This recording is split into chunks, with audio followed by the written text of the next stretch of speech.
A change in destiny. 15 years ago. The recently reinstated Sandaime sat in his office wondering what to do about his current predicament. His successor had sacrificed his life in order to stop the attack of the Kyuubi by sealing the beast into his newborn son. The boy's mother, the previous container for the beast, had died while aiding her husband in the sealing ceremony, leaving the infant an orphan. The elders were pressuring him to mold the boy into a weapon to protect the village as other villages had done with their own demon containers. He would not stand for the molding of a child into a weapon, especially this one. If Tsunade was still around, I could entrust him to her. Jiraiya, despite being the godfather, is in no position with his activities to take care of him. I may have to pass him off to a trusted caretaker for the time being, he thought to himself. The door to his office suddenly slammed open, jarring him from his thoughts. "Ha ha! Hey there, Sarutobi. How's it shaking, you old monkey?" yelled a bald old man sporting a beard even longer than his own. "Roshi, I thought you never got off the island anymore? Besides, if I do remember it correctly, you outdate me by several decades," retorted the Sandaime. "But on to more important matters. Why are you here?" Master Roshi adjusted his glasses and adopted a more serious tone. "The boy, the son of Minato, you will entrust him to me for the time being. I will raise him and train him. He is the one to be my true successor." The Hokage raised an eyebrow at this declaration. Why would this child be able to complete the training that not even his genius of a father could finish? A wide grin spread across the turtle hermit's face. "With nine-tailed fox inside of him, that boy has more power potential than anyone I have ever attempted to train. With the chaotic nature of the beast's chakra, it will be difficult for him to manipulate and control the power as normal chakra. But if he were to master my arts and techniques, wielding such power would be child's play. Besides, it would be good for him to grow up away from the village in this time of mourning. The people need to be able to move on from this tragedy, and they won't be able to do so with a constant reminder around. Before he was even born, my sister proclaimed him to be the legacy child. And in my advanced age, I need to pass on my arts before I kick the bucket." The Hokage sighed. "Fine, you have me convinced. I'll have an Umbu squad bring him to you in a week's time so you can prepare. I just knew that you'd see things my way. Now, you wouldn't happen to know where I'd be able to get my hands on a copy of Jiraiya's latest work. That's the real reason you originally decided to make a trip out here, isn't it?"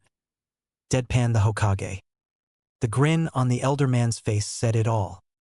Sarutobi shook his head as he reached into his drawer and pulled out an orange book before tossing it to him. "Hee. Now for quick visit to the hot springs before I head out," exclaimed Master Roshi as he exited through the door. Present day.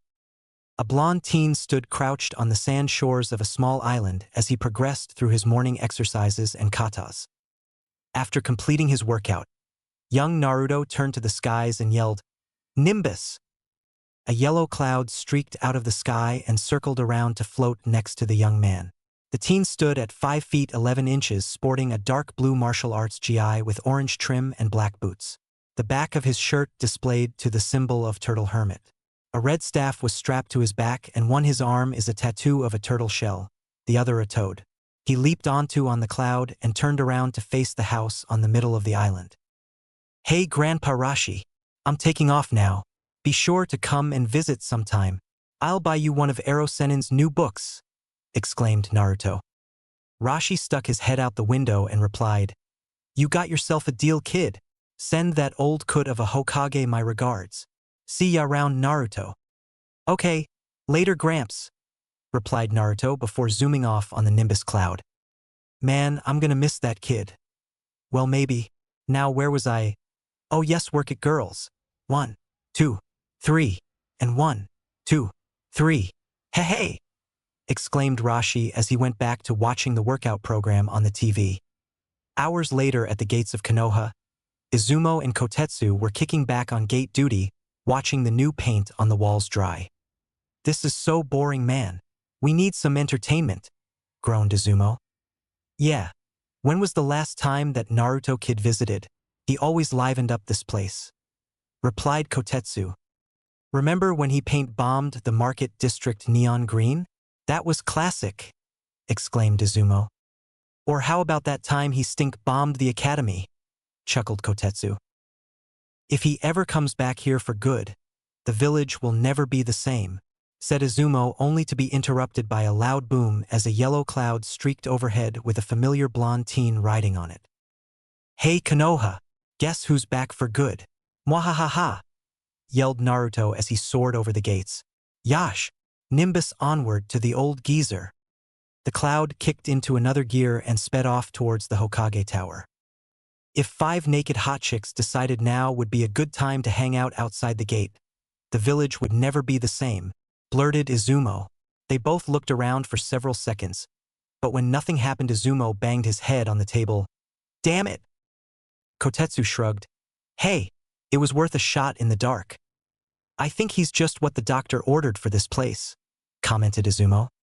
"Yep, things are definitely looking up now," said Kotetsu, nodding in agreement. As Naruto darted across the skies above the village, he and the Nimbus performed some barrel rolls and other tricks to the amusement of the people walking along ground, who began to clap and cheer and his antics. Unknown to him, he caught the attention of 2 particular kunoichi eating at a dango stand. "Is it me, Nai-chan, or did a blonde hunk of man meat just fly into our village on a yellow cloud?" asked a drooling Anko. "He looked like a younger-looking Yondaime-sama," muttered Kurenai with equal amounts of drool. "Well, as the 2 hottest kunoichi in village, we must claim this blonde Adonis for ourselves. An opportunity like this only strikes once," declared Anko. "I agree," exclaimed Kurenai, stunning Anko because Kurenai is usually the sane one who puts a stop to her man-capturing schemes. Quickly, Anko composes herself to take advantage of the situation. "Well then, we must prepare to capture our prey. Let's head to my office down and T&I to find whatever information we can on this guy," said Anko before grabbing Kurenai and vanishing via Shunshin. The Sandaime sat peacefully in his office, taking a moment to enjoy his favorite orange book. Suddenly there was a burst of wind in his office, sending all the papers on his desk flying. He didn't even look up from his book before speaking. "Ah, Naruto, I've been expecting you. Grab the paper and forehead protector on the edge of my desk and report to the academy. You'll be assigned to your new team and meet your sensei today. I'm back in the village for my first day on the job, and you won't even look up from your porn to greet me. That cuts me deep, old man, real deep." Deadpan Naruto. Yes, I am glad to have you back, my boy. Now move along. You're already running late. I'll treat you to dinner later," replied the Hokage, still not looking up from his book. "Free food. You still rock, Gramps," exclaimed Naruto as he grabbed the items off the desk. He tied the forehead protector around his right bicep before exiting out the window towards the academy. As soon as Naruto was out the window, the Hokage looked up from his book toward the picture of his successor with a proud smile on his face. "Good to have your son back, Minato? The will of fire is stronger than ever within him. You should be proud," commented the veteran village leader. At the academy, Irika was currently announcing the teams for the newly graduated genins. "Now listen up, people. These are your genin squads. Team 1, skipping ahead, avoiding all useless people. Team 7 under Kakashi Hatake is Sakura Haruno, Sasuke Uchiha, and Naruto Namikaze. Team 8. "Excuse me, Irika-sensei?" interrupted Sakura. "But who is our third teammate? There has never been a Naruto Namikaze in the academy. You must have made a mistake." "There are no mistakes, Sakura. Your teammate has been privately trained away from the village by his guardian, who happens to be a friend of the Hokage and several other high-ranking village officials. The Hokage along with the council have certified and promoted him to the genin ranks." "Oh, okay then. Sorry," meekly replied Sakura. "I don't care if where he comes from, as long as he's not dead weight." "Got enough of that already," thought a brooding Sasuke. Now continuing on Team 8 Aburame Shino, /N. The squads are the same, the originals. These are your squads. Your Jonin senseis will be along to pick you up shortly. Good luck to you all," stated Irika. 2 hours later, the other teams and Irika had already left. Sakura and Sasuke were still sitting waiting on their other teammate and sensei. The 2 new genins' frustrations nearly boiled over as a masked silver-haired man walked through the door dressed in standard Jonin attire. The lazy-looking man had his forehead protector slanted to cover his left eye. "Team 7? Asked the man. After they nodded, he continued only to be cut off by Sakura shortly after. I am your Jonin instructor Dash. Where the hell have you been? You're over 2 hours late, screamed Sakura. He gave the two of them a bored look. If you two had any sense of awareness, you'd recognize that your teammate and I have been waiting for you on the roof for over an hour. To the roof now, please. After he disappeared in a puff of smoke, the two disgruntled genins marched up the stairs to the roof, where they found their sensei and teammate sitting across from one another reading a similar pair of orange books. They took seats across from their superior, next to their teammate. Now that everyone is finally here, we can begin with introductions. You know names, likes, dislikes, hobbies, dreams, ninja skills, etc., stated Kakashi. Can you go first, sensei? Asked Sakura. Very well, my name is Kakashi Hitaki. I have a lot of likes, some dislikes, my dreams for the future aren't really relevant, and I have a lot of hobbies and skills, he replied with an eye smile. You didn't tell us anything except for your name, yelled Sakura incredulously. Naruto shook his head. Let me translate that for you. My name is Kakashi Hitaki. I like Aika Paradise books. I dislike people who don't let me read my Aika. My hobbies are annoying people by reading Aika in public, and my dream is for there to be an Aika Paradise movie. Mama, Naruto, you're ruining my mysterious persona, chided Kakashi. You wear a mask. You don't need the whole vague speech thing, deadpanned Naruto. Do you two know each other already? Asked Sakura.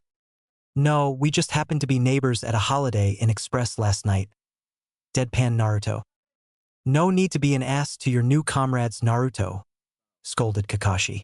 Now, how about you, Pinky? My name is Sakura Haruno. My likes are. Looks at Sasuke, then blushes and giggles. My dislikes are lazy perverted bakas. Glares at Kakashi and Naruto, and I hate Ino Pig.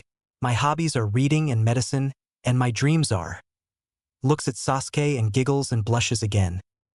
Great, a fangirl, thought the other three as they sweat dropped. What about skills? Asked Kakashi. I know the basic academy jutsu and a few simple medical ones, replied Sakura. Kakashi nodded at Sasuke. All right, duck but head, you're up. Sasuke showed no reaction to the jibe. My name is Sasuke Uchiha. My likes are too few to name. I have many dislikes. My hobbies are training and my dream.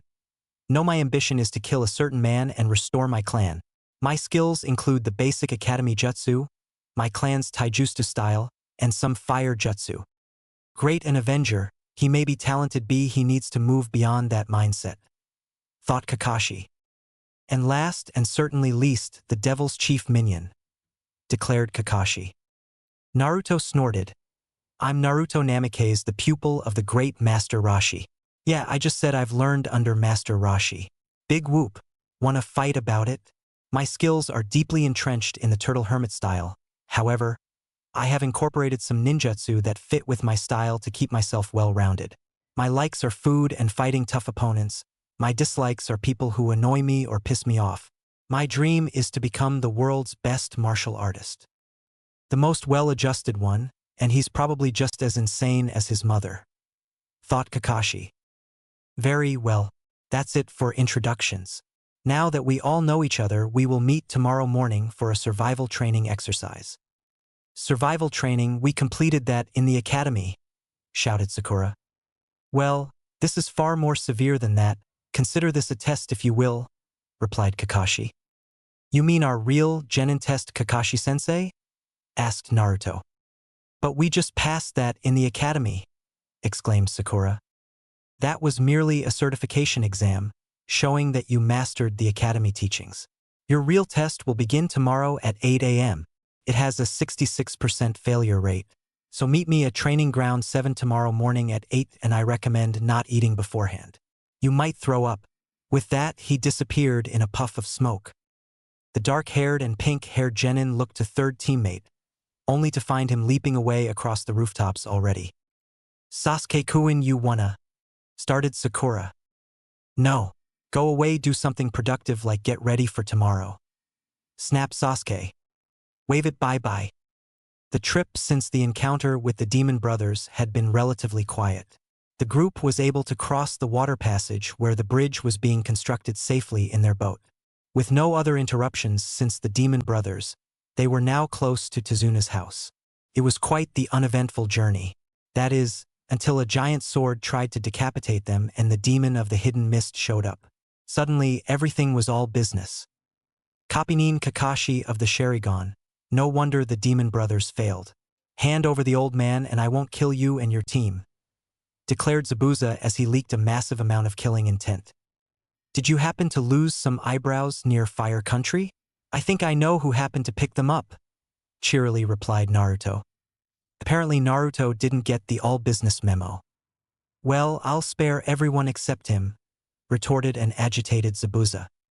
Hey, don't take it out on me because you have to overcompensate with a sword. I hear the Akimichi clan has come up with some jutsu for that kind of thing, announced Naruto.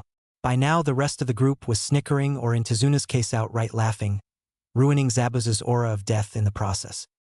The old arrogant loudmouth routine, actually for Naruto that's just business as usual, thought an amused Kakashi.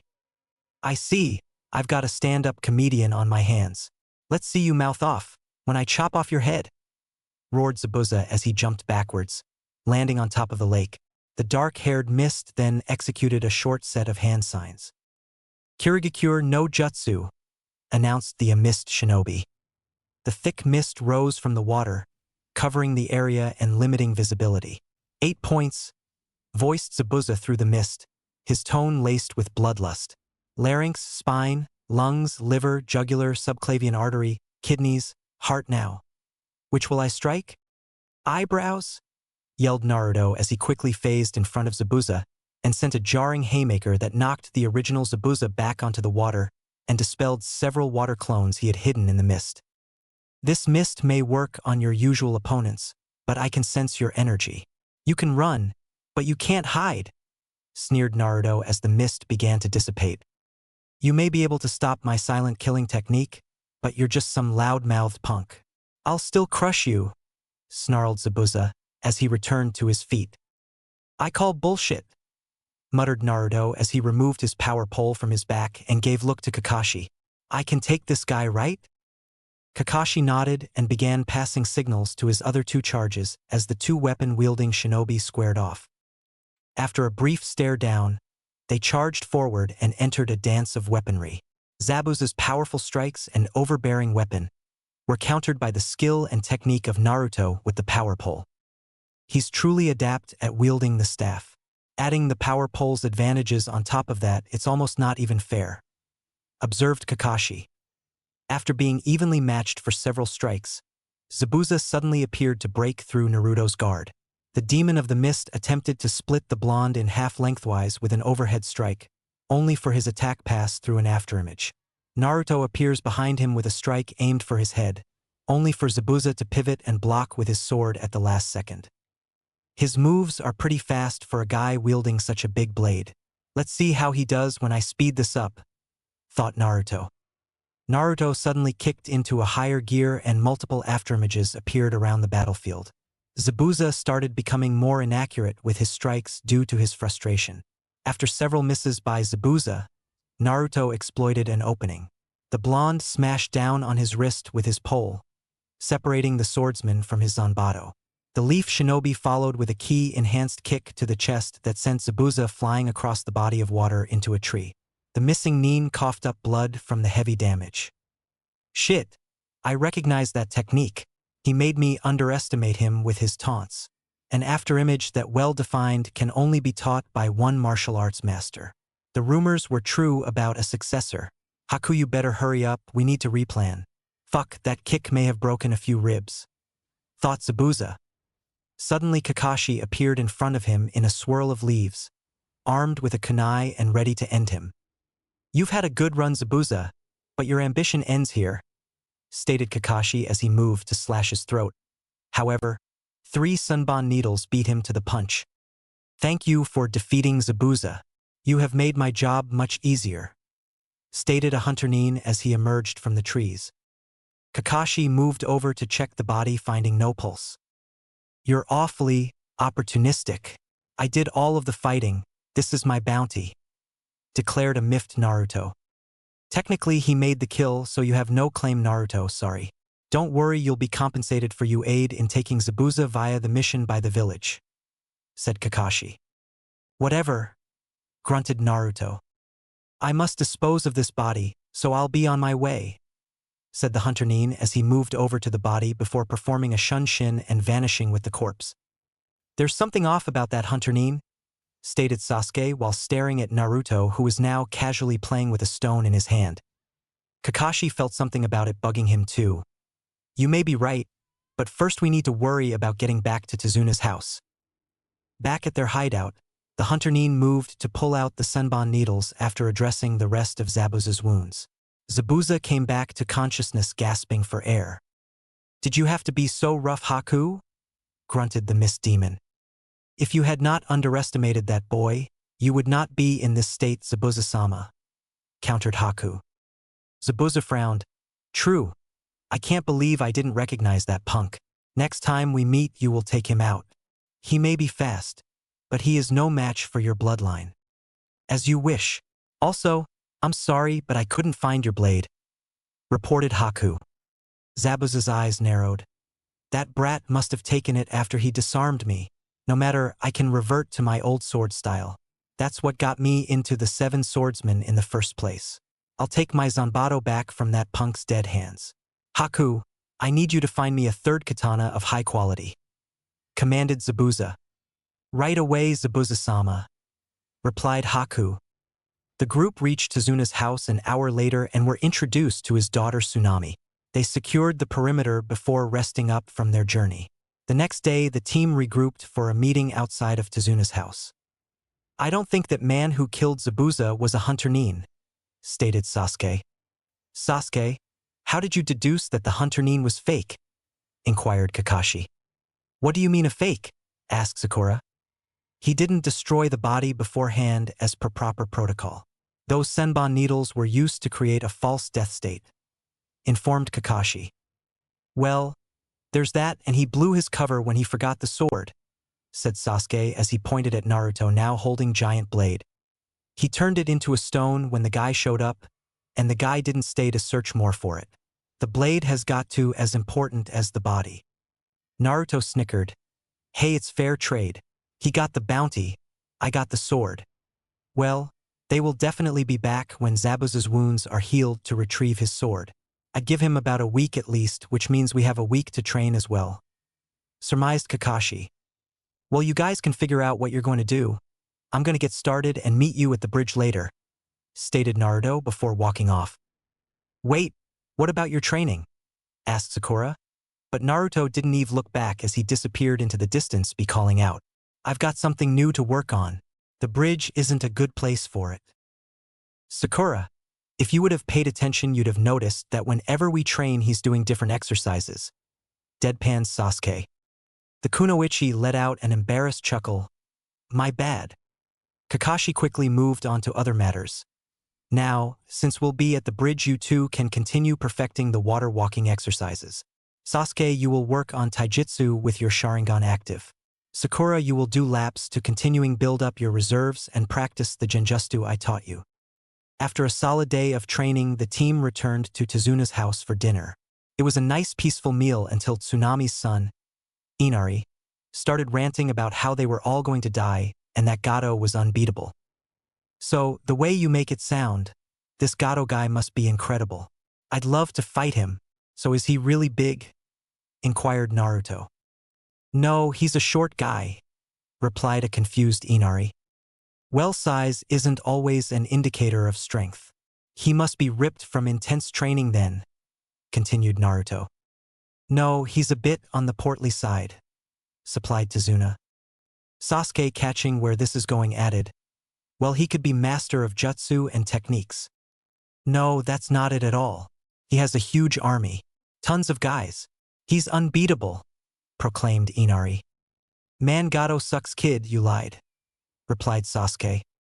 If you got him in a one-on-one fight, even Sakura could beat him. Deadpan Naruto. Hey! Yelled Sakura in defense. Don't make light of our suffering. He's taken everything from us, bitched Inari. Everything? Your mother is here cooking you nice warm meals and your grandpa's building a bridge to put him out of business once and for all.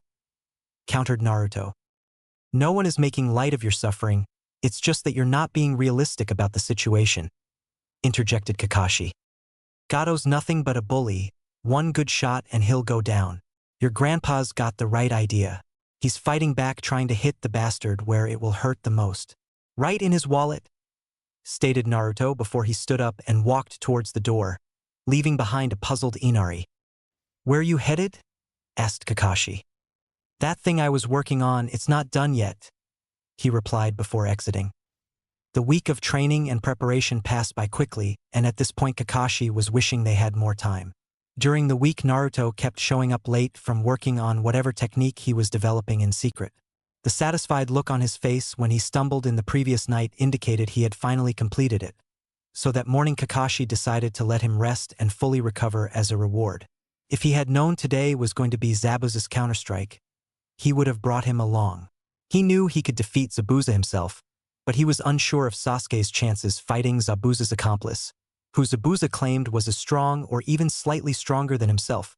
Sasuke himself, while talented and possessing the Sharingan, simply wasn't on that level. Naruto, on the other hand, was just below his own level and had enough experience from his time under Master Roshi's care that he could handle himself, even against a stronger opponent. Now he could only hope that Naruto would show up in time to bail out his other student before he got in too far over his head. Kakashi pushed those thoughts to the back of his mind as he refocused on the battle and moved through Zabuza's thick mist. The loss of his Zanbato didn't slow the swordsman down one bit. His skill with the strange three-katana technique he now wielded appeared to surpass his skill with the Zanbato. Zabuza using the mist to counter Kakashi's Sharingan worked to some degree, but Kakashi's sense of smell was as good as Zabuza's hearing. This made the blind fight essentially even. With the battle deadlocked, Kakashi decided to try to make himself an opening. He threw a kunai in a random direction, giving away his position. "I've got you now, Hatake," echoed Zabuza's voice from within the mist. "Santoryu, Tatsumaki." A twister erupted through the mist, nailing Kakashi dead on and sending him into a pillar on the bridge. When the smoke cleared, the damaged body of Kakashi collapsed into a pile of water. Zabuza heard the sound of sparking electricity and looked up to see Kakashi plummeting down from above at him with blue electrical chakra in his palm. "Raikiri!" roared the silver-haired shinobi. Kakashi surged forward with his attack, attempting to pierce Zabuza through the heart. Zabuza twisted his head, bringing the blade in his mouth around into the path of the attack. The blade only held momentarily, but it allowed Zabuza to get his body out of the path of the attack and create some separation between himself and Kakashi. Kakashi then let his jutsu die out. "Impressive attack. If it wasn't for my third blade, it would have killed me for sure. You won't get that chance again," declared Zabuza. "True, but now with only 2 blades, you can't fight at your full potential," countered Kakashi. "Yes, but the last jutsu cost you a large amount of chakra. You won't last much longer fighting at your peak," responded Zabuza. "We'll see about that," declared Kakashi as he charged in with a kunai in each hand to begin the fight anew. As Naruto arrived on the bridge, he surveyed the battle scene. Kakashi was within the thickest part of the mist, battling toe-to-toe with Zabuza. Sakura was with Tazuna. It looks like she was using a genjutsu to disguise their exact location. Then there was the big mirror-like dome where he could hear fighting occurring inside. "Sasuke must be inside there. I could pull him out, but then I'd be inside. But if those truly are mirrors, then I could use that technique," thought Naruto. Naruto jumped down to the side of the dome and placed the power pole on the ground, then stepped on the edge of it. The sound of him extending the power pole across the top of the bridge caught the attention of everyone on the battlefield. "When did he get here?" thought Zabuza. "With Naruto's help, Sasuke-kun is saved for sure," thought Sakura. "What are you planning, Naruto?" mumbled a puzzled Kakashi. The pole extended directly in between one of the gaps in the bottom of the dome before reaching the center. Sasuke, thinking Naruto was going to use the power pole to pull him out, grabbed onto the end only to disappear in a puff of smoke and be replaced with Naruto. Very clever, he couldn't see inside, so he used the pole to switch with the space at the end of it. Observed Zabuza. "That guy's pretty good, Kakashi, but he's still no match for Haku. In some ways Haku is even stronger than me," stated Zabuza. You do well not to underestimate Naruto again, commented Kakashi as their fight resumed. You fool! All you did was trap yourself inside, exclaimed Sasuke. Don't worry, I have a way out. Besides, you used a lot of chakra in here, so rest up. I've got a feeling this too are the least of our problems, Naruto yelled back. Don't get killed in there, Uzumaki, thought Sasuke as retreated back to where Sakura and Tazuna were, so she could patch up his wounds. I don't know what he was thinking throwing himself into danger like that. If you couldn't beat him, Sasuke-kun, then what make him think he can do it by himself? I mean, rambled Sakura as she healed him. Shut up, growled an irritated Sasuke. Styles makes fights and Naruto is a different type of fighter than I am. If he has a plan, you should have faith him. Tazuna breathed a sigh of relief as this finally shut her up. If he fails, it will be up to me to defeat him out from the outside, thought Sasuke. I let him allow the other to escape, no matter it will be in vain, thought Haku. A worthy sacrifice to take the place of your comrade in my death trap. However, that escape method will only work once, declared Haku. Haku then brought out more senbon needles and began to throw them at Naruto. Naruto went on the defensive, twirling the power pole to deflect the attacks. After Haku stopped launching needles momentarily, Naruto jumped into action, creating several after-images in front of the mirrors. When he moved to strike what he thought was the real Haku, he was hit in the side with several senbon and thrown to the ground. He is truly fast, but between these mirrors I'm still faster, thought Haku. Your speed is impressive, but it is still no match for my technique, stated Haku. I figured that, replied Naruto as he removed the needles from his body. I just needed to test your technique before implemented my real plan, taking advantage of your one critical flaw. Oh, and what's that? Inquired Haku. A dome full of ice mirrors, started Naruto as he put his hands in a triangle in front of face. Is still a dome full of mirrors. Solar flare.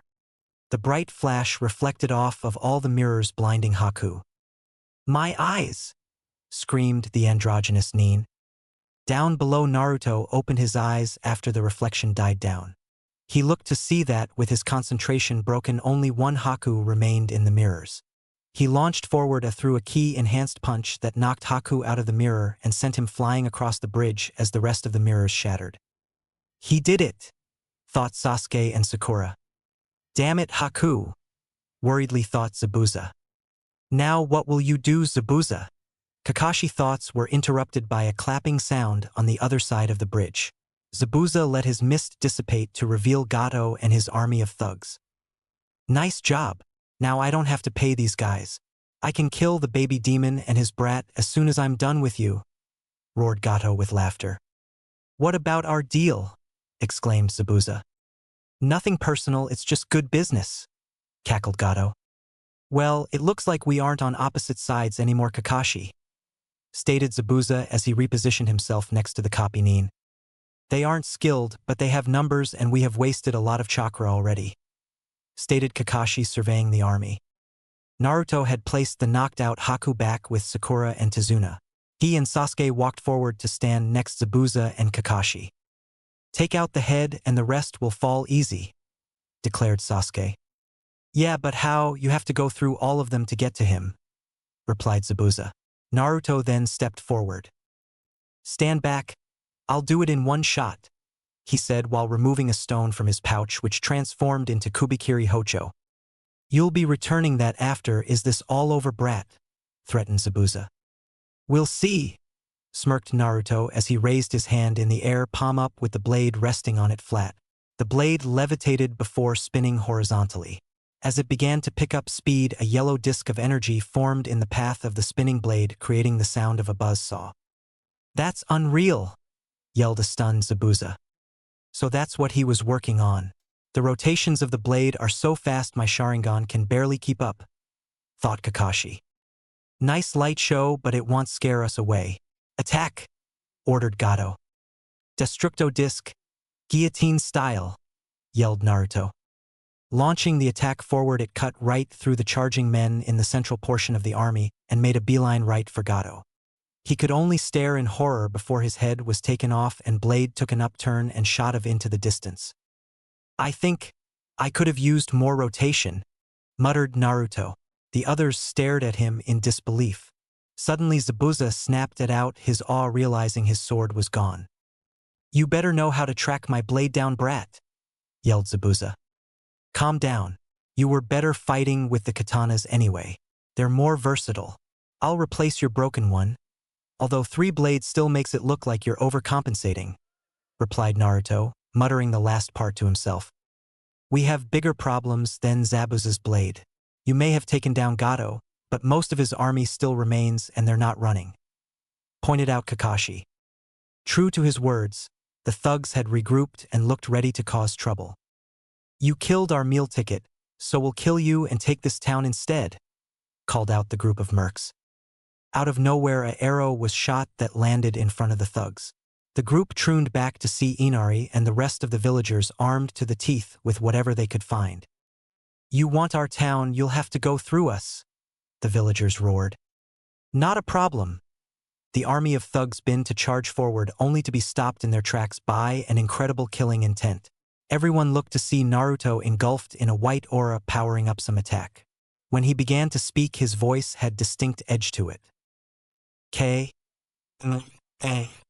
Me. You have until the count of 3 to leave this town before I blast you all in oblivion. 1. Declared Naruto as his energy output began to shake the bridge. I think he's lost it, yelled Sasuke as struggled to hold his ground. Retreat back towards the villagers. If he fires that from here, we'll get caught in the backlash at this range, yelled Kakashi. Back next to the villagers, Tazuna was kneeling and praying, Kami, I promise to never drink again if you let my bridge survive. Zabuza just stabbed his blade into ground and stood there with a smirk on his face. No way, he'll do it.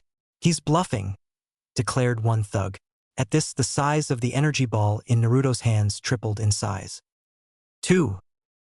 He's not bluffing, let's get the hell out of here, roared the thugs as they scrambled away, some even jumping of the bridge to swim away and retreat. At the sight of the thugs retreating, Naruto let his attack dissipate and powered down. The villagers stared at him stunned while Kakashi congratulated his student on an excellent tactical maneuver.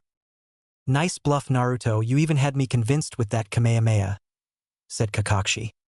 At this, Zabuza roared in laughter, clapping the blonde on the back.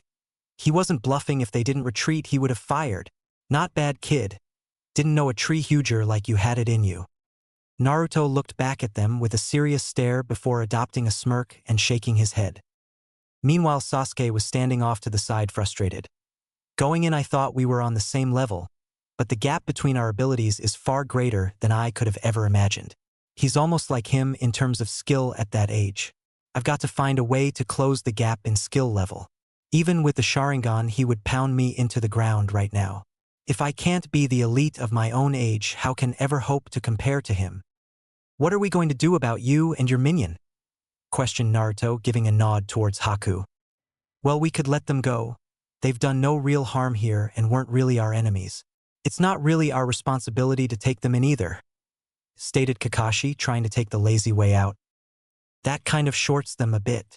They're really good fighters. I don't think we have a swordsman in the village on Zabuza's level, and the fools in the council are always looking for new bloodlines to pump up the village to clients, suggested Naruto. Whoa, just hold it right there. How could you possibly get us into your village? I'm a high-ranked missing nin and he's my accomplice, explained Zabuza.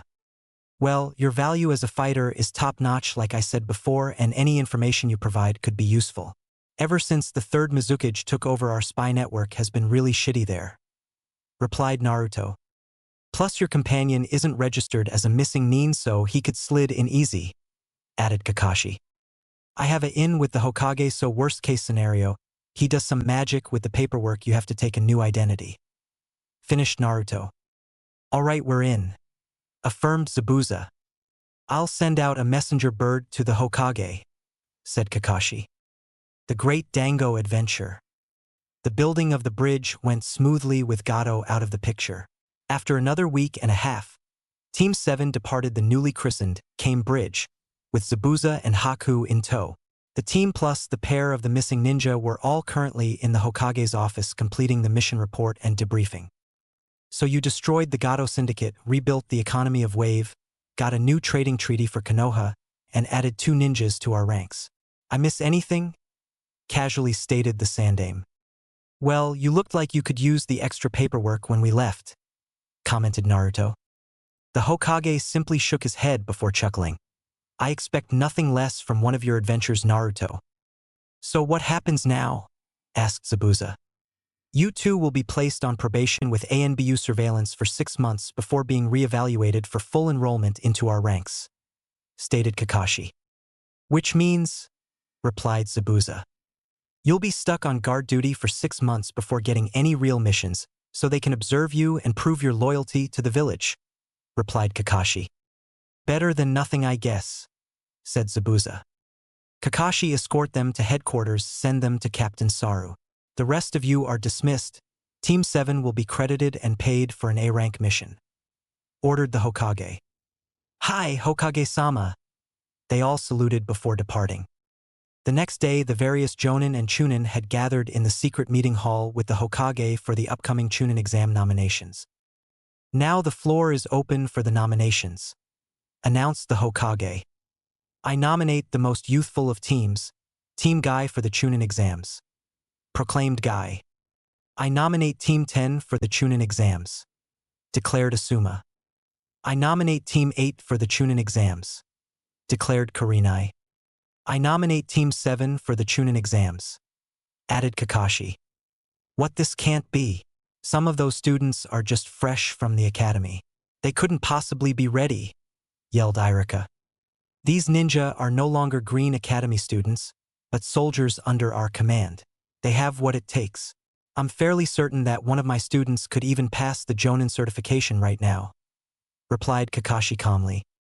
So, the Uchiha prodigy is really that talented, blurted one Jonin. No, didn't you hear? He's got the Turtle Hermit's kid on his squad too. The guy went toe-to-toe with Momochi Zabuza on their last mission. Even recruited him to the village, replied an ANBU standing next him. Your concerns are duly noted, Irika, but as you can see, the Jonin instructors have the utmost confidence in their students, as should you, stated the Hokage. Yes, Hokage-sama, replied Irika. The rest of the Jonin proceeded to deliver their nominations before the Hokage went into other details about the exams. Off to the side, Anko got bored and began pestering Kurenai. I told you, you should have traded the Hyuga and the Mutt for the hunk and the fangirl, whispered Anko. I like my team the way it is. Besides, if we had him, you'd harass us all day and we'd never get anything done, retorted Kurenai. At least we'd have staked our claim already. With all the foreigners showing up for the exams, that just means more competition. This is serious business. I mean, just take a look at the pathetic fools you have to choose from in this village. Kurenai glanced around and saw Asuma smoking a cigarette, Kakashi reading his porn, and Guy, well-being Guy, causing a shiver to run down her spine. Okay, don't worry, I have plan, said Kurenai with a determined look on her face. This must be good. Usually I'm the one who comes up with the plans, thought an evilly grinning Anko. After the meeting ended, the two kunoichi made their way over to the other side of the room. Per usual, Guy was ranted on and on about something while Asuma and Kakashi ignored him to enjoy their cigarettes and porn respectively. I assume you guys haven't told your teams about the exams yet. We should have a big group get together to announce their entrance. It will be nice for them to know some familiar faces taking the exams with them. They can ask us questions to get different perspectives on how to prepare, suggested Kurenai.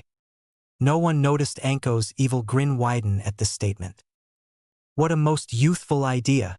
My veteran team can be the guiding light of youth for all of your rookie squads, exclaimed Guy. Sounds like a good idea, said Asuma.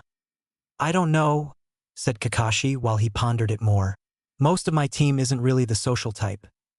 Sasuke would only see them as enemies to scout, and Naruto is the type of guy that can make an adventure out of just having a meal.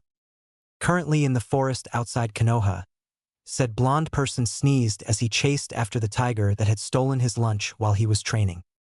I waited all day for that damn ramen. Get back here, yelled Naruto. Come on, Kakashi, it'll be a good chance to show off your prize student. Kami knows how much you bragged about the kid before he even joined the ranks. Added Asuma. Yes, and perhaps my most youthful student can find his own eternal rival in your prized pupil, declared Guy. All right, let's do it, replied Kakashi. He inwardly thought, note to self, keep Naruto away from Guy and his mini-me. Asuma set the meeting spot before they all departed. We can meet up tomorrow after lunch at Training Ground 14. The next day, a hungry Naruto marched into a busy dango stand in the afternoon. After having his lunch stolen by wild animals while training in the woods the past few days, he decided to eat lunch in the village to avoid the hassle with the animals. One of those was a kimchi barbecue too. Who knows, the next time I'll be able to score some from their compound before it's all gone, thought a hungry Naruto. He walked straight up to the counter to place his order. I'll have a triple special, please. Sorry, but we're out right now. That lady got the last of it, replied the waiter, pointing at a purple-haired woman in the corner. You'll have to wait an hour and a half for some more. I don't have that much time. Why are you out so fast? Demanded Naruto. We're catering in a kimchi function today, deadpanned the waiter before walking away from the counter to clean some tables. Damn, what to do? That lady has a lot, maybe I'll swipe some and leave some cash, what harm could it be? Thought Naruto. Naruto went into super speed, grabbing a bag and shoveling in a bunch of dango, before slipping some money into the lady's pocket and taking off in the blink of an eye. The woman noticed the blonde speeding off, but didn't pay much attention to him until she reached down for her next stick of dango only to find one stick remaining. What the hell? She stood up with a sadistic gleam in her eye. Stealing my dango. Oh boy, that's gonna cost you. She ate the last stick in one bite before speeding off after her prey, snakes slithering out the sleeves of her trench coat. Come on, boys, it's lunch time. Naruto came to a halt when reached the edge of Training Ground 14. Since he was early for his meeting, he hopped into a tree and began to eat his newly acquired lunch. Ah, this village really does make good dango, he said to himself aloud, savoring every bite. Suddenly he was forced to tilt his head to the left to avoid a kunai flying through the air that embedded into the trunk of the tree behind him. His eyes widened as he turned back to find the purple-haired woman he'd pilfered the dango from.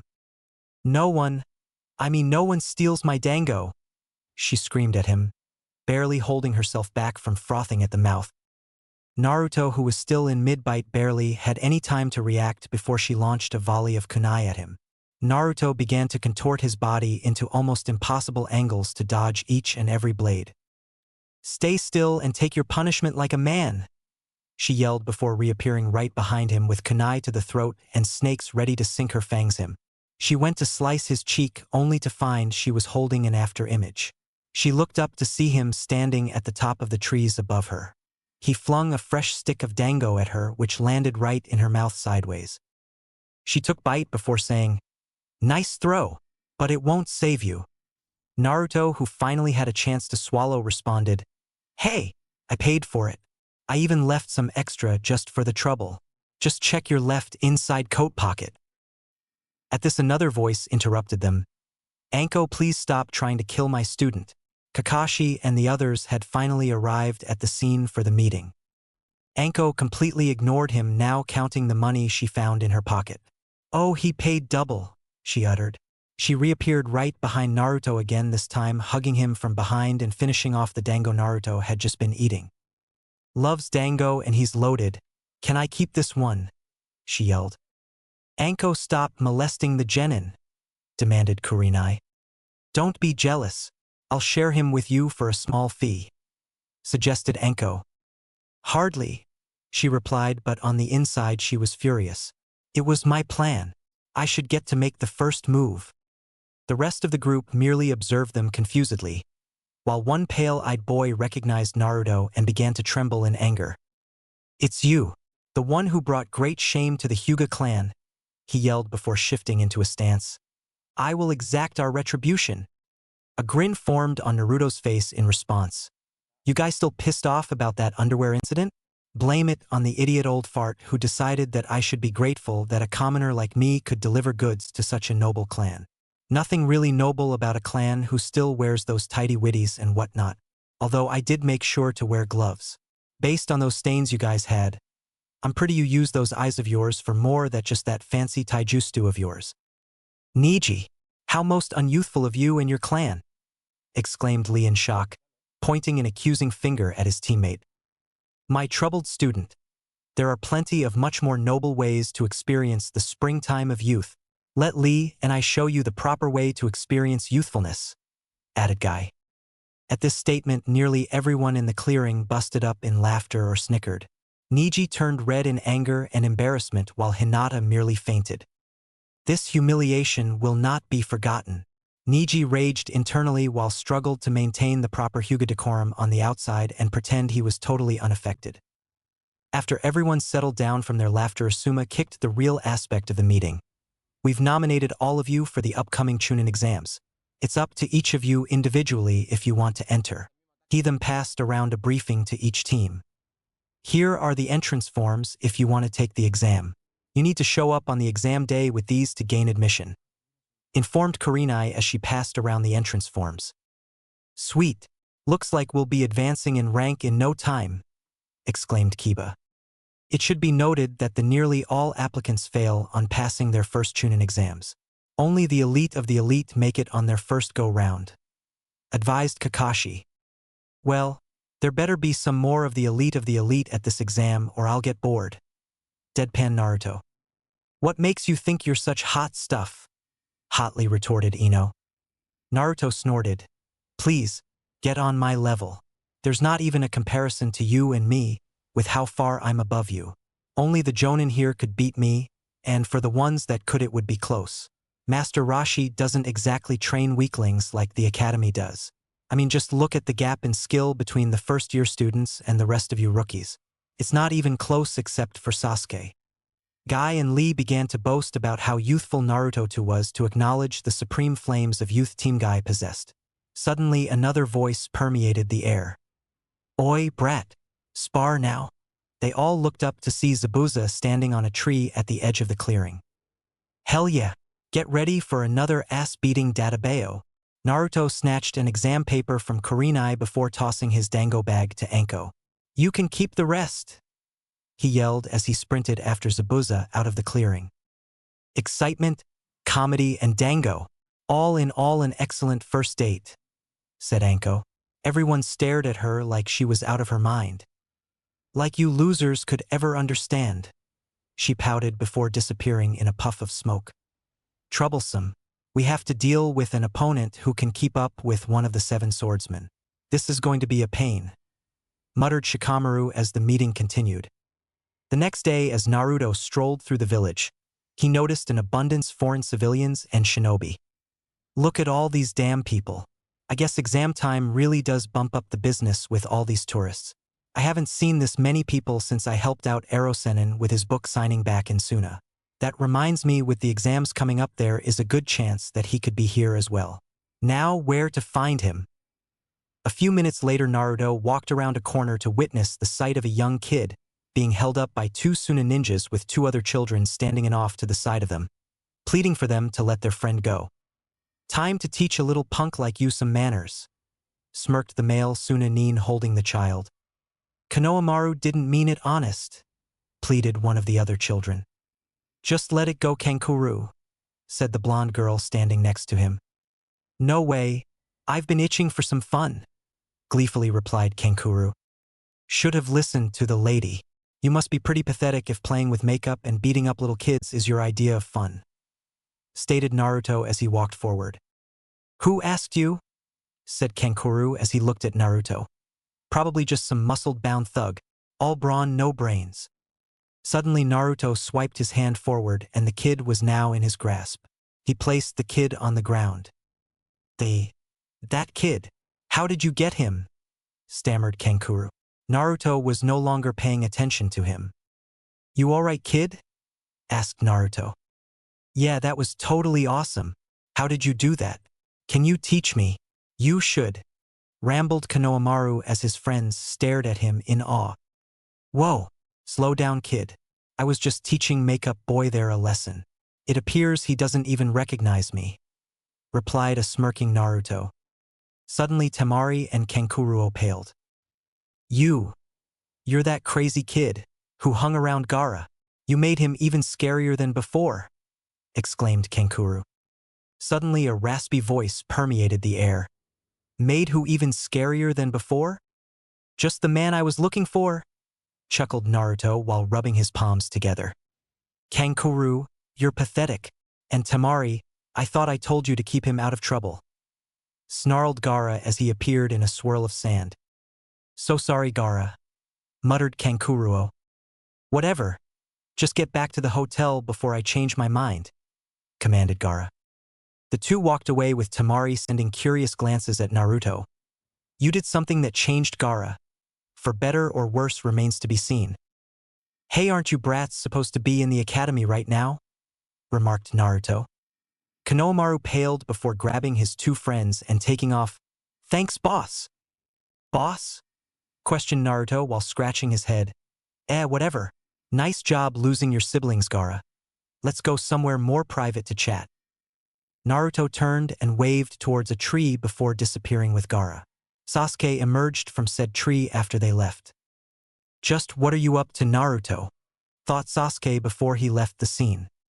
The two had moved to the top of the Hokage monument before sitting down. From here, no one is close enough to listen in good, said Naruto. So how goes your operation in Suna? A smirk formed on Gaara's face as he responded. Excellent. No one has been able to trace it back to me. Here, I have some photos of my latest works. As Naruto looked through photos, he couldn't contain himself and burst out in laughter. Oh man, these are classic. Paint bombing ANBU headquarters, clogging the toilets in the Kazekage's office with sand, and spreading his underwear all over the village. I knew I was right in making you my apprentice. You'll never be caught because you scare everyone away with that insane Shikaka gag. This is genius, exclaimed Naruto as he roared with laughter. Gaara coughed to regain his attention. Naruto turned to see Gaara holding his out expectantly. A light bulb went off in his head as he reached into his pouch to retrieve a popular orange book to hand to Gaara. Oh, don't worry. I didn't forget about you. The latest from Erosenin himself. Got it via Toad this morning. That reminds me I have to deliver the old man and Kakashi the latest copies, said Naruto. Gaara held the book reverently for a moment before putting it away. Naruto then addressed his friend A with a tone that meant all business. Now you said there was a serious problem with the Kazekage in your last message, what is it? Asked Naruto. My father is being impersonated, which means he has been assassinated or kidnapped, answered Gaara. Are you positive about this? I mean, how could no one else not have noticed? Questioned Naruto.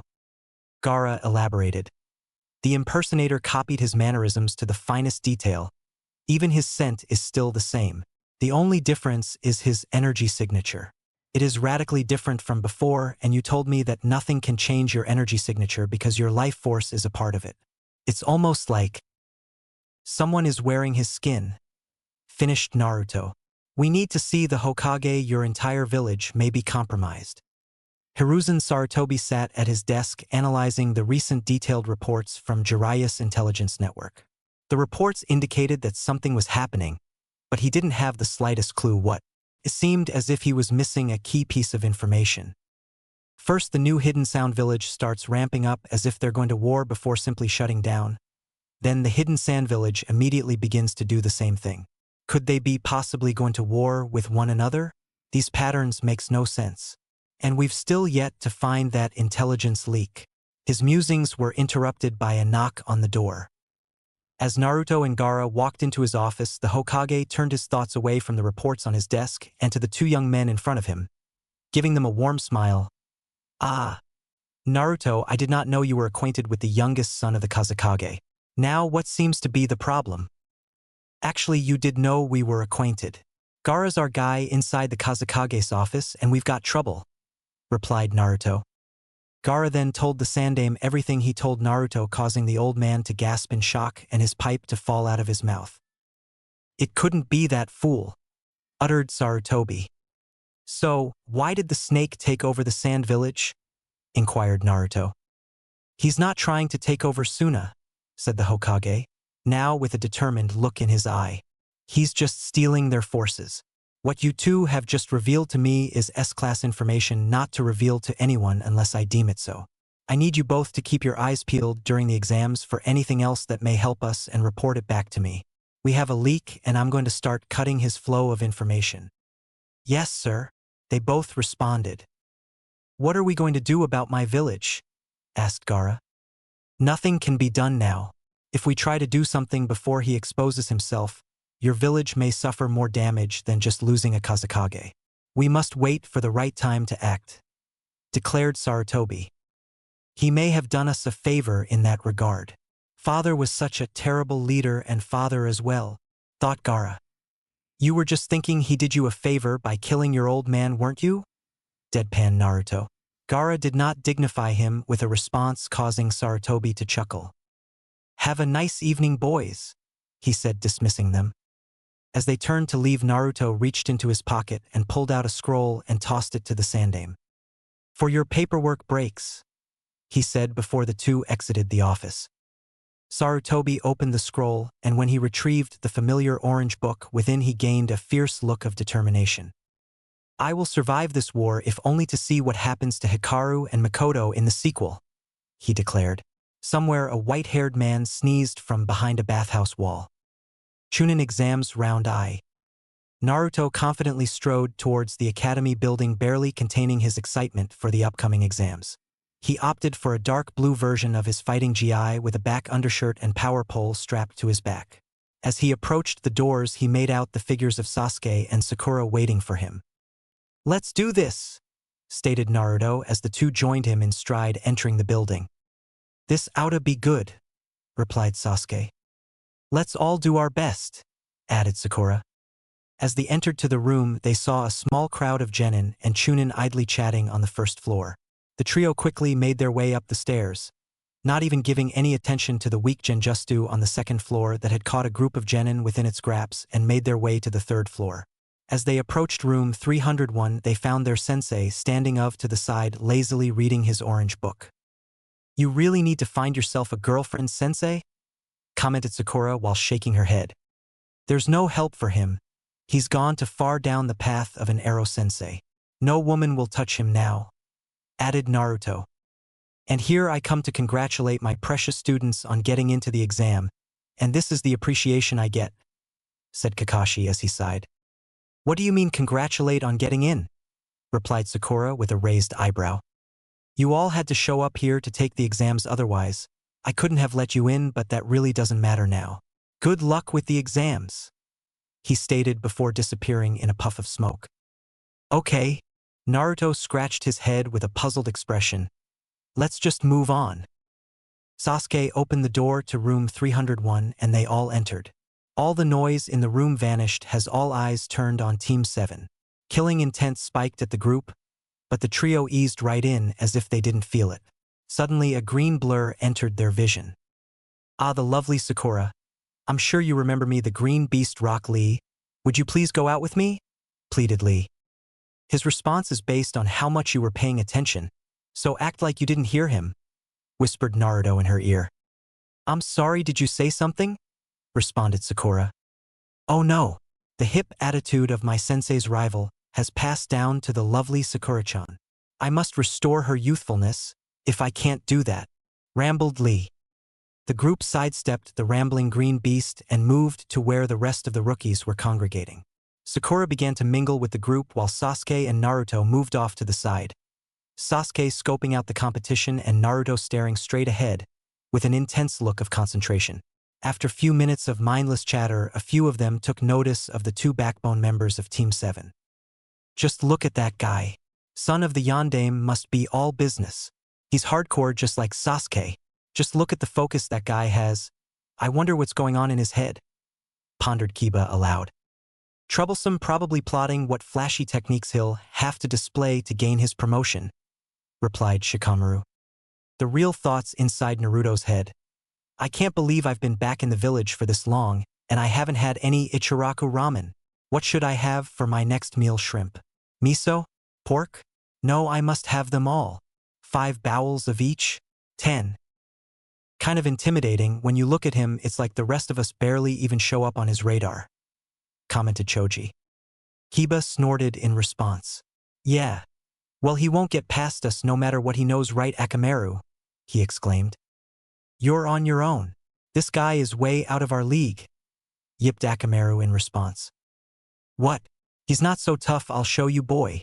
Namikaze, yelled Kiba as he marched over to the blonde. I don't care if you're some hot shot with special training, we won't lose to someone like you. Naruto looked him in the eye before smirking. I'm sorry I don't speak, bitch. Could one of you translate for me? What hell is that supposed to mean? Roared Kiba as he started forward, only to be held back by Shino. Please excuse my teammate, he's easily excitable, stated Shino, trying to defuse the situation. I think it's perfectly clear what he meant, dog breath. Like you could back up a statement like that, roared Ino with laughter, as by now the others had tuned into the conversation. Oh, so you are fluent in bitch too. Can you tell me what he said? Deadpan Naruto. Why you?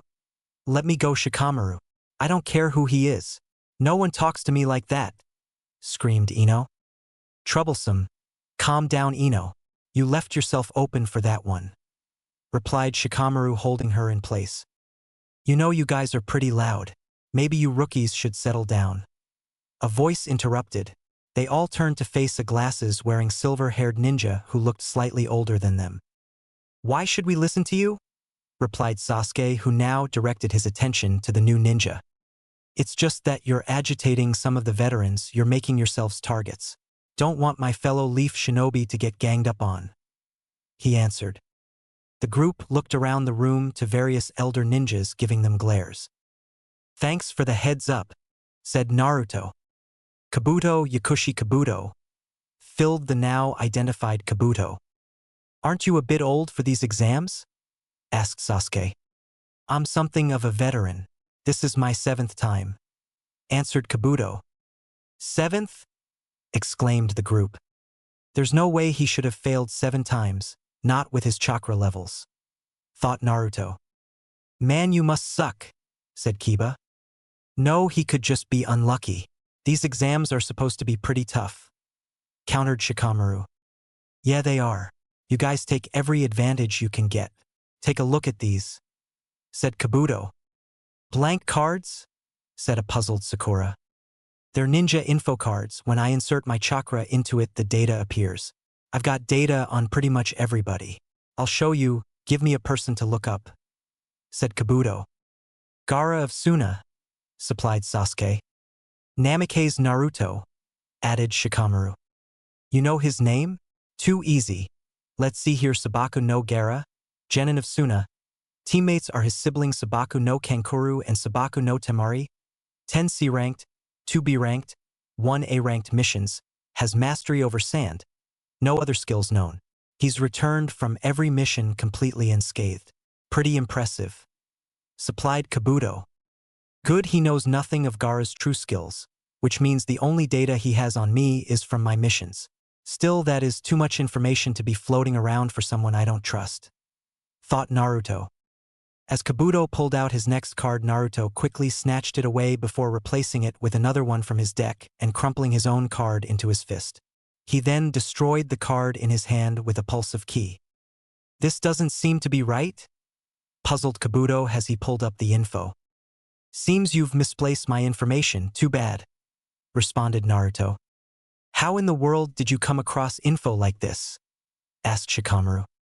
So you picked up on it too, thought Naruto. I'm an aspiring medical ninja and my father is the head of the hospital. Gives me access to tons of data on the competition. The downside is time spent learning various medical techniques has hampered me in other areas. Hopefully I've evened my skills out enough to pass this time, answered Kabuto. There's nothing wrong with saving lives instead of taking them. Perhaps your skills may save some of our lives someday, stated Naruto. The other genin peppered him with more questions while Naruto eased himself away from them. He made a couple of discreet signals to Gaara, passing along a message. Your showing up to greet us was far too convenient. Who are you, Yakushi Kabuto? Is that even your real name? Thought Naruto. The doors slammed open and a group of chunin followed by a guy in black trench coat entered the classroom where the genin were scattered about. The guy in the trench coat marched up to the front of the room and slammed his fist down on the table in front of him, gaining everyone's attention. "All right, maggots, quiet down. I'm your first proctor, Marino Ibiki. You have 4 minutes to get to your seats or you fail," roared the proctor. The genin scrambled about the room using the provided chart to find their assigned seats. After 3 minutes, everyone was seated. Naruto found himself in the middle of the back row of desks in between a pair of older leaf ninjas. He noticed that Sakura was seated in the row in front of him a few seats to the right of his position. Sasuke was near the front of the room to his left side. After the chunins passed out the exam papers, Ibiki began to explain to rules for the examination. The rules to this test are easy. You have 10 questions to answer within the hour. There is no cheating allowed. If you are caught cheating, we will dock 2 points from your final score for each time you are caught. You lose 1 point for each wrong answer. If you end up with 0 points, your whole team fails. Last question will be given by me with 15 minutes remaining. Begin now. Naruto scanned through his test paper looking at the various questions. He frowned as he realized he didn't have a clue how to answer a single question on the paper. Master Roshi taught me the basic schoolwork wise, but there is no way I could answer any of this crap. I need help, but how? As long as I don't get caught, I could cheat. Even so, you only lose 2 points. Clever, the test is how well you can cheat. But I need a diversion to do that. What can I use? The window. Let's see if I can make it. Naruto focused his energy and attempted to use the multiform technique, but make his copy appear outside the room. After a quick pulse of power to give his copy energy, he found that he succeeded. Ibiki felt a pulse of power and looked up to see a white glow fade away from the blonde guy in the back row. Yes, it worked, thought Naruto. Namikaze, what are you up to? I know that wasn't just nothing.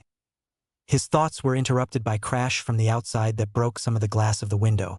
Everyone in the room turned to stare at the window only to be blinded by a bright flash of light from the outside. HHH! Was the collective yell of everyone as they covered their eyes. Seeing that he was now the only person with vision, Naruto looked around and saw an examinee who had already completed his paper. He quickly swapped tests with the guy, placing his name on the sheet full of answers. After a few minutes, everyone's sight returned and Ibiki looked up to see Naruto with an ear-splitting grin on his face. I know that look. Kid used to have it when he escaped from pulling a prank back in the day. He did it, but I don't know how. Not bad. Not bad at all. Number 75 fail. 76 and 77 you're out too, shouted one of the proctors. What, I didn't do anything, protested the genin to no avail as he and his team were escorted outside. Naruto assumed the guy whose test he swipped was a chunin planted in the exam since the guy didn't make a fuss when he went back to his paper. He now observed his teammates seeing Sasuke using his Sharingan to copy someone's movements to get answers. He looked at Sakura and saw her able to answer the questions on her own. That girl needs a life, he thought. Number 63, 64, 65 you're outta here, ordered another proctor.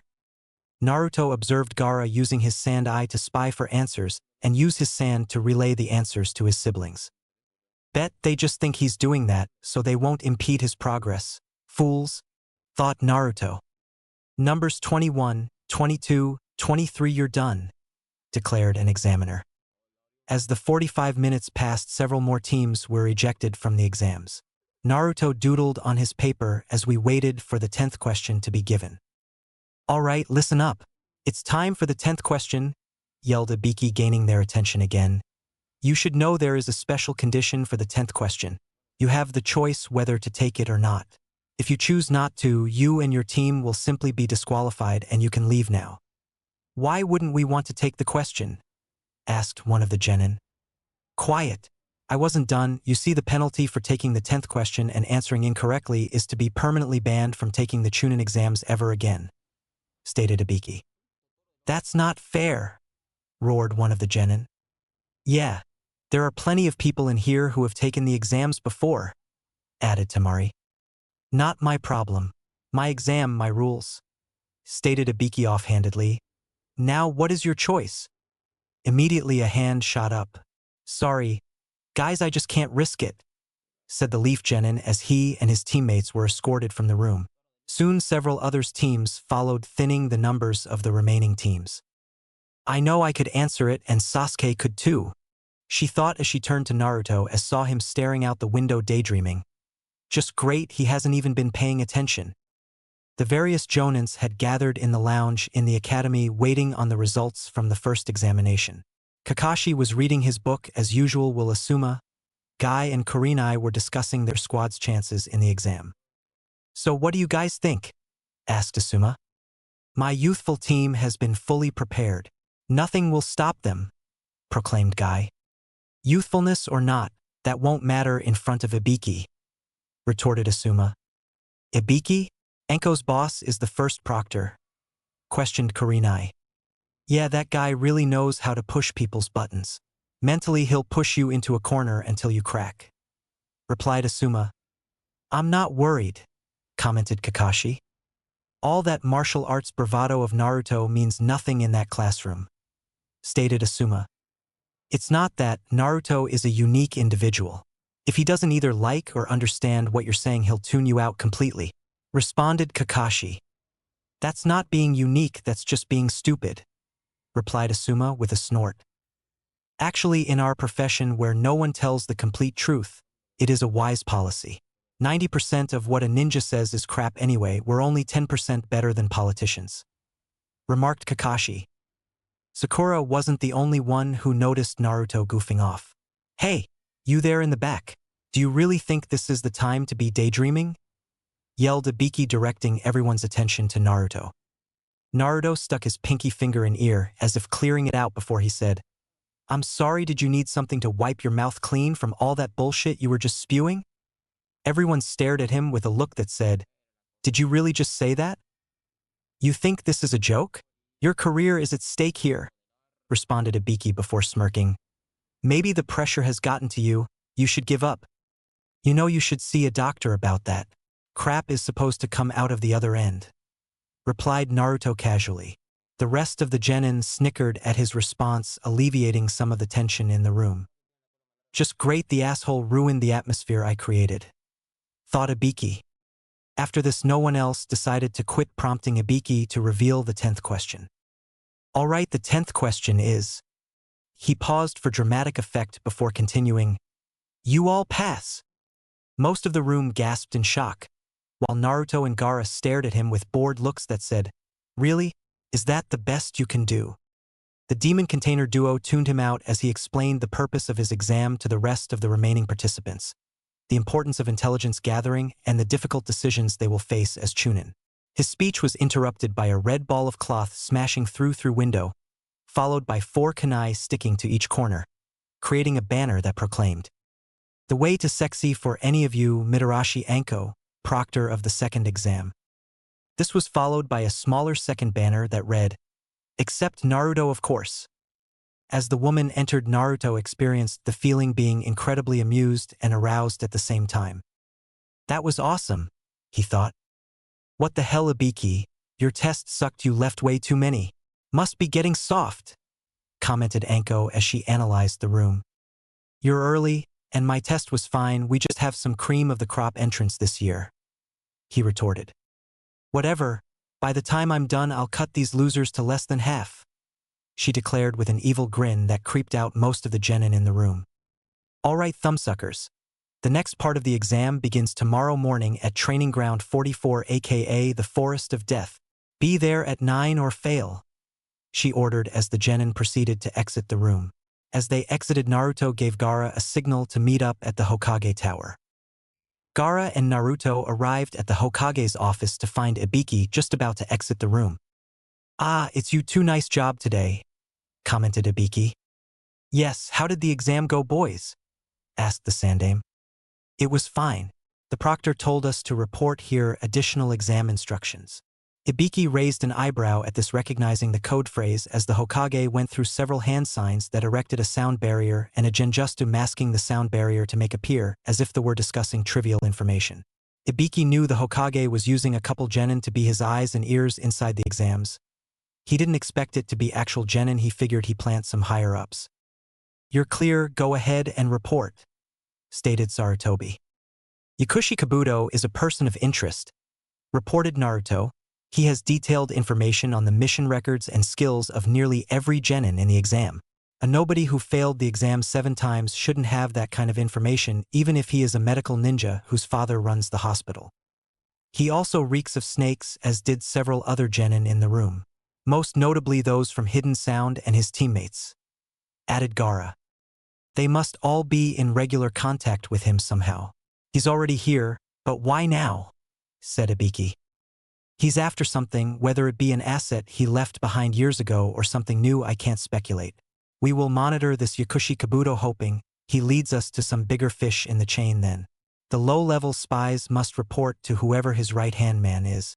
The same would go for the sound genin, but they would have no more need for meetings, their orders have already been given.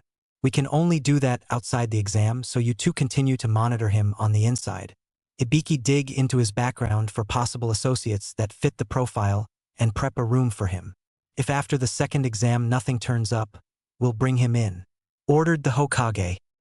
Chunin Exams Round 2, Forest of Death. All the examinees gathered early in the morning outside Training Ground 44, awaiting the arrival of their proctors. A calm and confident mood permeated the atmosphere for the aspiring Chunins. Most were chatting idly with their teammates when a massive amount of bloodlust and killing intent flooded the area, putting the majority of them on edge. Naruto smirked from his location as he looked up to the main entrance into the forest, where a puff of smoke signaled the arrival of one Mitarashi Anko sporting her trademark insane grin along with her fellow proctors. All right, fruitcakes. Welcome to the second section of the Chunin exams, the survival exam. For the next 5 days your task is to navigate this forest until you reach the tower in the center. The catch is you can only progress from there if you possess a full squad and a pair of these scrolls, she said, holding up a heaven and earth scroll. Each team will be given either one of the scrolls. You won't know which team has what. You have 5 days, as I said before. If you show up without both scrolls, less than a full squad, after the deadline, or you open the scrolls before reaching the tower, you will be disqualified. What about food? Questioned a brown-haired AIM genin. It's a forest, you can hunt the animals and eat from the plant life. Also, before we begin, you all must sign waivers in order to participate in this exam. After your team submits all their waivers, you will get your scroll, Enko stated. Waivers for what? Asked a blue-haired sound Kunoichi. For when you die, of course. A wide maniacal grin spread across her face. Little genin like yourselves have been known not to survive this next part. We have make sure we're not liable. So many ways for you little shitstains to meet your demise. She proceeded to list the various ways in which genin were killed during the exam over the years. Several of the genin smirked at the creativity of their predecessors, while others trembled with fear.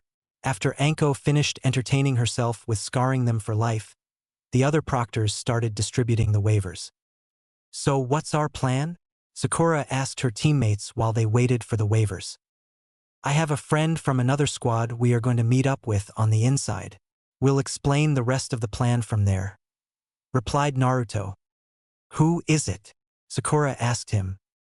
Sasuke answered for him. It's that redhead from Suna, isn't it? Gaara, was it? I saw you guys the other day. Yeah, we saw you as well, along with those weak sound ninjas that were trying to spy on us. Naruto rolled his head to the left, getting Sasuke to notice the sound genin eavesdropping on their conversation. Chen, those guys were so weak I figured they weren't worth the time, added Sasuke. The sound ninja clenched his fists in anger. What do you expect? An upstart village like that must only have weaklings. The ninja finally directed his attention away from them as the waivers arrived for them to sign. Team 7 quickly signed the waivers before proceeding to the small tent set up outside the main gate. Here they received their scroll before proceeding to gate 37. A few minutes later they felt a chakra flare signaling the start of the exam. The gates opened and all squads entered the forest. Currently within the tower at the center of the forest, the various Jonin Sensei, ANBU, and proctors gathered in the observation room. One would think that these high-ranking ninjas assembled to observe their pupils, to witness the skills of the latest crop of standout ninja, or perhaps to find their next batch of recruits for their respective divisions. However, the growing pile of money on the main table tells a different story. 1,000 on Team Kakashi. 1,000 on Team Guy. 1,500 on Team Kakashi, 1,200 on Team Baki, 1,250 on Team Guy, 1,100 on Team Kakashi. Asuma, how unyouthful, yelled Guy in shock. What? I'm loyal to my squad, but I'm not dumb, Asuma replied while taking a puff of his cigarette. Hey, you guys should check this out, suggested a brown-haired ANBU. All the room's attention was directed to the center monitor where Team Kakashi approached Team Baki in the eastern section of the forest. Alright, looks like a heavyweight is about to go down. What the hell, are they teaming up? Yelled a stunned Jonin. This is so not fair, shouted an ANBU. I hope they don't thin the herd too much, gloated a snickering Asuma. You have to change the odds now, demanded Asuna Jonin. No way. Teaming up is a legitimate strategy. Don't try and pussy out just because the squads with the two highest-ranked applicants decided to join forces, declared Ibiki. Team Baki stood patiently in the clearing at Gaara's orders. Right as the exam started, Gaara commanded his siblings to follow him, and they did so with no complaint. After moving quickly through the forest for several minutes, Gaara abruptly halted their progress at the edge of a clearing and ordered them to wait. After a few minutes of silence, Kankuro started to get edgy. He wanted to know what they were waiting for, but he also didn't want to piss off Gaara. He opted to pester his sister instead. Hey, what are we waiting for? He whispered to her. Her eyebrow twitched in annoyance at his inability to stay silent. Does it look like I'm giving the orders here? He's probably tracking someone. Use your brain, idiot, Temari retorted. That's good. Maybe this will be over quick, he responded, ignoring her insult. The noise of someone entering the clearing diverted their attention. Took you long enough, stated Gaara as Team 7 arrived at the meeting place. Naruto walked out front to face Gaara with Sasuke and Sakura lagging behind him. Hey, I'm not flying solo this time. So, how do you want to play this? Naruto asked Gaara. Air and ground assault. The dead weight heads to the tower and waits for us, answered Gaara. Alright, who's ground? Questioned Naruto, scratching his chin. I am, declared Gaara, leaving no room for argument. You're no fun. Ground is the fun part, groaned Naruto in frustration. Your version of ground would destroy the scrolls we need along with half the forest, deadpanned the redhead. Touché, replied the blonde. Hey, since when does Gaara act like a normal person? And why are we teaming up with a Leaf Squad? Isn't that? Whispered Kankuro, only to be cut off by a smack to back of the head courtesy of Temari. Temari shook her head at his stupidity. Shut up. Now is not the time for that, you. Our villages are still allies. Stop acting suspicious. Naruto interrupted their small squabble. Alright, listen up, here is the plan. You four are going to head straight for the tower. We'll send a pair of clones with you to guide you away from other teams. Since we need full squads to pass the next part, there is no need to take any unnecessary risks, commanded Naruto. This ticked off Kankuro. Wait a minute. Are you saying we aren't good enough to help? Temari snorted at the ignorance of her brother. No, you don't seem to get the point. This is a survival exam. The point is not to fight people, but complete the task with no casualties. If less people are engaging in combat, then there is a greater chance of success. Sasuke entered the conversation. I agree with her, but my question is, how are you two going to do that? Gaara provided the explanation. It's quite simple. We have one advantage no one else possesses. This forest provides excellent cover for anyone striking from above. With this hint, the rest of both teams caught on to the plan. Naruto used the multiform technique to form a double, while sand sifted out of Gaara's gourd, forming Asuna Bunshin. After a brief moment of pause, the entire group vanished from the clearing.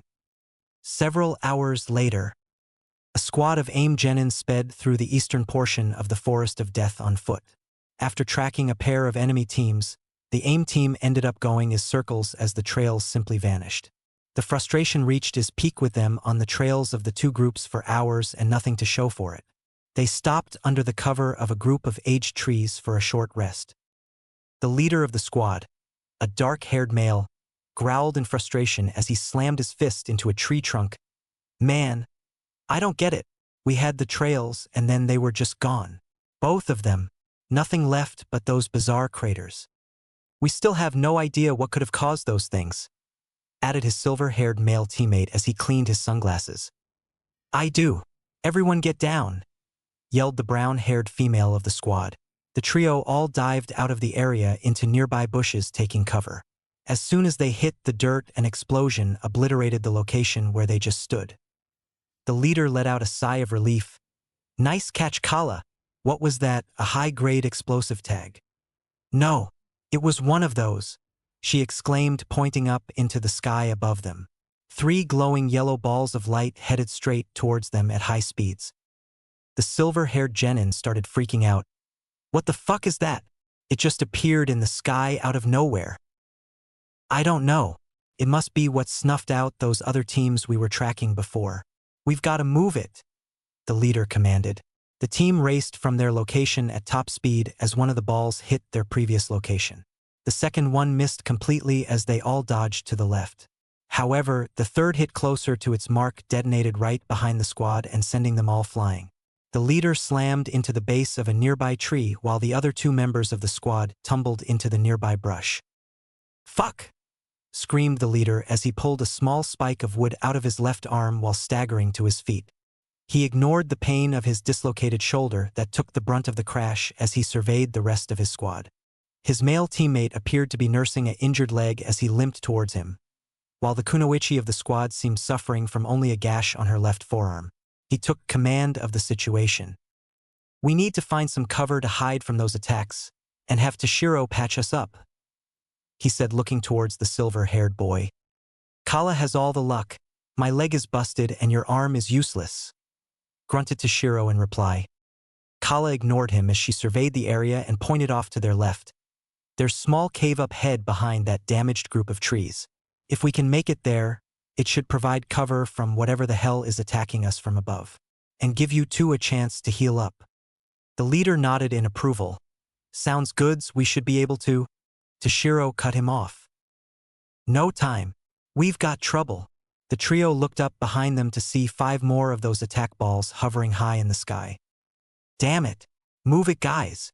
With the adrenaline pumping through their veins, the group made it across to the cave and dove inside just as explosions rang out. They looked back through the mouth of the cave to see the chaos occurring outside them. We're safe for now, uttered Kala. Those things were insanely powerful, and they seemed to be tracking us too. We still have to find a way to escape them once we get out of here. It doesn't matter now. We need to hurry up and get ourselves patched up as best we can, ordered the leader. Toshiro leaned back against the left side of the cave. Now that the adrenaline wore off, intense pain was shooting through his leg. He reached for his pack only for it to topple over in front of him, emptying his supplies onto the floor below. Damn it, this whole floor is covered in sand, he murmured, trying to dust the sand from his medical kit. Yeah, that's odd. This is fire country. The leader scratched his head and found sand in his hair. What the hell? He looked up to see a massive amount of sand particles dropping from the ceiling. Something is not right here. His thoughts were cut off as he looked down to see the sand on the floor had reached his thigh. Oh sure. His words were cut off as the sand enveloped the entire cave. At the entrance to the cave, Naruto and Gaara stood as a tendril of sand shot forward from the wall of sand now filling the cave's entrance. Produced an earth scroll which Naruto pocketed. This is almost too easy. How many is that now for? Questioned the redhead. 5. We should head back now, replied the blonde before suddenly pausing and looking towards the tower in the center of the forest. His face filled with shock and confusion. Damn it, the bastard is here. He's been here the whole time. My clone just dispelled as well. We need to hurry, stated Gaara. Why now? It doesn't make any sense. Naruto quickly dropped these thoughts, focusing on the task at hand. Never mind that, I'll provide the distraction, you get everybody out of there. This can't be happening, uttered Sasuke in disbelief. He stood paralyzed on a tree branch in the middle of the forest. Sasuke couldn't comprehend how this strange woman could freeze him in his tracks with mere killing intent alone. He hadn't experienced fear like this since the night of the massacre, and there appeared to be no escape. His mind screamed for his body to move, but it was completely locked up. Sakura was in worse shape than Sasuke, and some powerful wind attack knocked Naruto's clone off into the distance when it jumped in front of her to take the blow. A giant snake sent Gaara's clone careening through the forest before chasing of Temari and Kankuro. They got the easy fight, Sasuke thought to himself. Everything appeared to be fine as the two squads progressed to the tower, when the Gaara and Naruto clones suddenly halted in the middle of a clearing. Before anyone could question why they stopped, the two suddenly started picking a fight with each other over territory. Just as it seemed they were about to start fighting, the strange woman made herself known, declaring she would like to witness such an intriguing match between two containers. The clones then decided to unleash their frustrations on the woman, and all hell broke loose. "Who are you? What do you want with us?" Sasuke yelled at the woman. "Kukukuku?" The woman chuckled. "Well, I am a predator and you're my prey. And I so do love playing with my prey. Kukukuku." Just as she said this, Kankuro and Temari reappeared right next to Sasuke and Sakura. The snake they were battling hissed with excitement as it appeared next to the women. The duo from Suna looked like they had been roughed up a bit, but nothing serious. "You guys all right?" asked Sakura. "Yeah, but I really wish those two would hurry up on their way here," replied Temari. With someone like this on the loose, she knew it wasn't a matter of if her brother would show up, but when. "Come now, let's have some fun," the woman declared before summoning another large snake and sending it at the four genin and jumping on top of the other. "Shit, how are we supposed to stop this thing?" thought Sasuke as he braced himself for the onslaught. However, the snake stopped in its tracks, kicking up a bunch of debris as something appeared in its path. The dust cleared to reveal Naruto standing on a branch and stopping the snake in its tracks with only one hand outstretched in front of him. Suddenly, he kicked the snake in the face, sending it backwards before it vanished in a puff of smoke. Naruto looked up to face the strange women with a stiff glare. "What are you doing here, Orochimaru?" he declared, stunning the others. "Impossible. How could she possibly be?" they thought. "Incredible. Such power. That old crackpot trained him well. I must find a way to get him too," thought Orochimaru. "So you recognized me, Naruto-kun, and such power you displayed just a moment ago. So intriguing."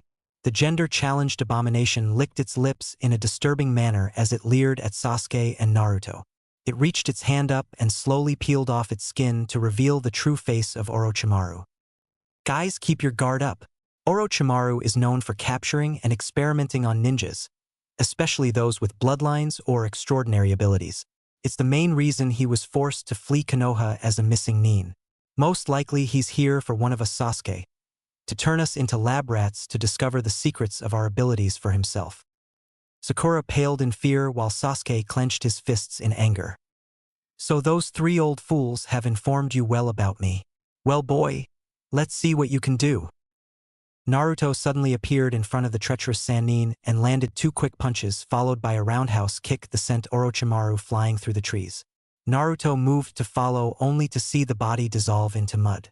Naruto suddenly jumped to the side to avoid being cleaved in two by a blade protruding from the Sannin's mouth. He turned and unleashed a furious rapid fire of ki blasts at the snake Sannin. "Ha! Ha! Ha! Ha!" he chanted while pouring it on relentlessly. Sakura stared at the scene in awe of her teammate, while Sasuke was a bit more skeptical. No matter how strong Naruto was for his age, he still couldn't possibly beat Orochimaru. He knew Naruto knew this as well, which only meant one thing. This was a diversion. Naruto panted as he stopped firing the blasts and jumped high into the trees to give himself some distance. He watched closely as the smoke cleared from the area, revealing a completely unharmed Orochimaru. "It's a shame. I expected more from the turtle hermit's apprentice. I guess the old fool has slipped in his teachings," mocked Orochimaru. "Now!" yelled Naruto as suddenly the other four genin vanished from view. "What have you done?" demanded Orochimaru, irritated at the disappearance of his original target. "I knew that with a guy like you I can't afford to hold back, and they would have only gotten in my way.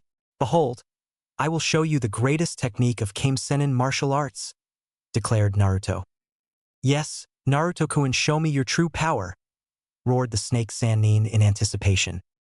Naruto jumped high into the air with his back facing the sun and brought his hands close to his face.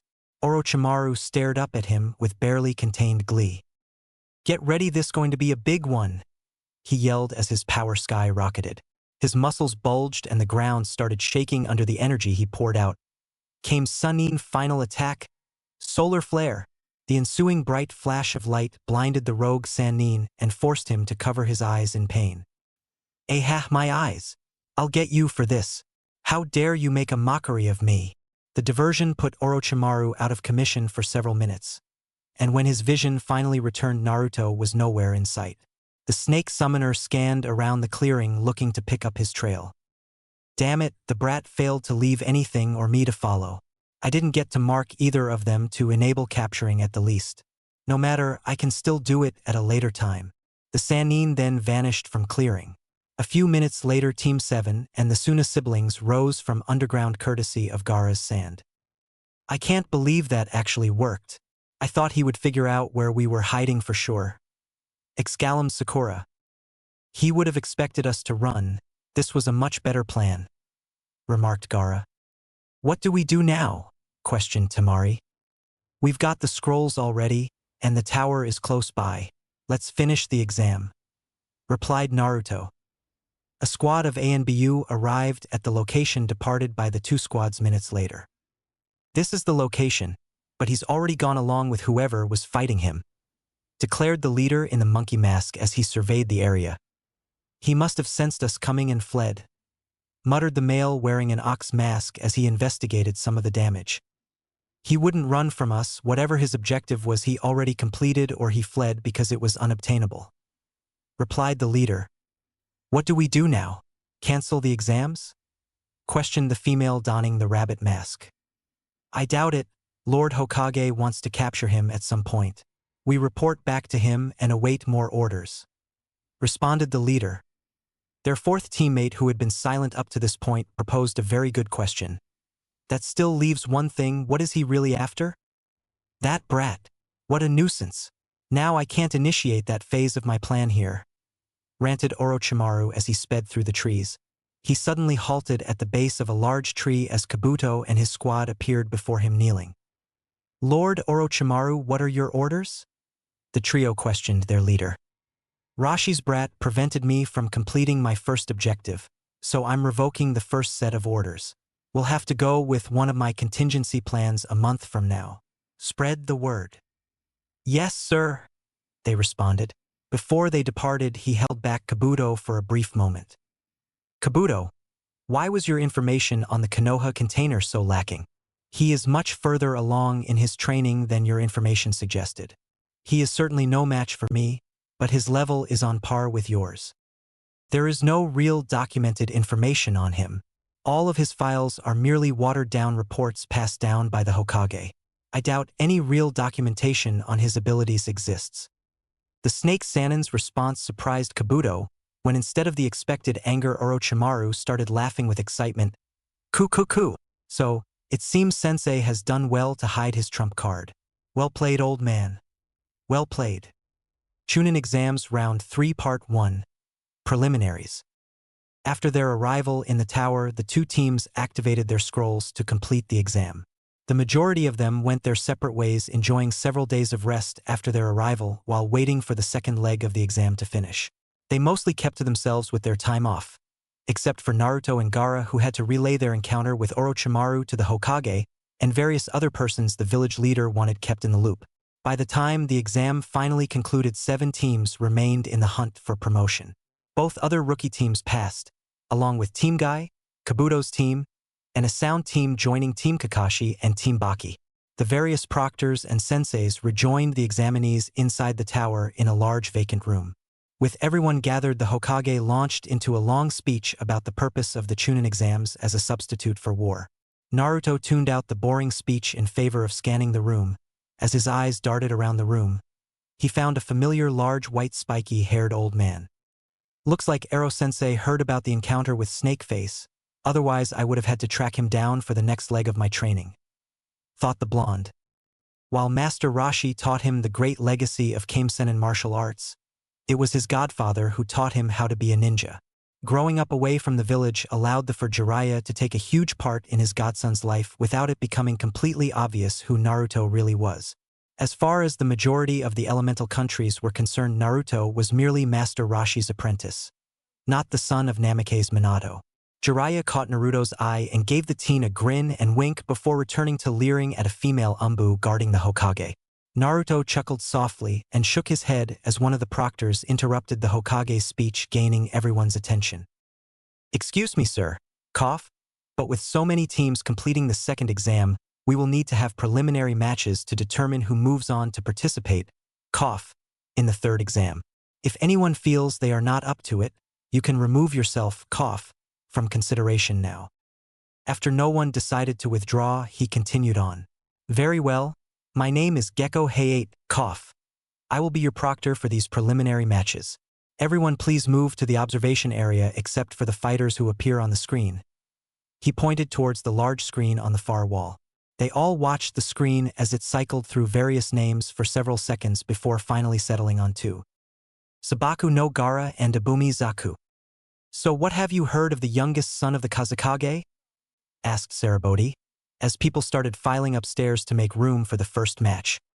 Jiraiya raised an eyebrow at his sensei, but after receiving a subtle nod he decided to play along. He's supposedly a force to be reckoned with. Not every day you get to see a genin who can take A-rank missions and return completely unscathed.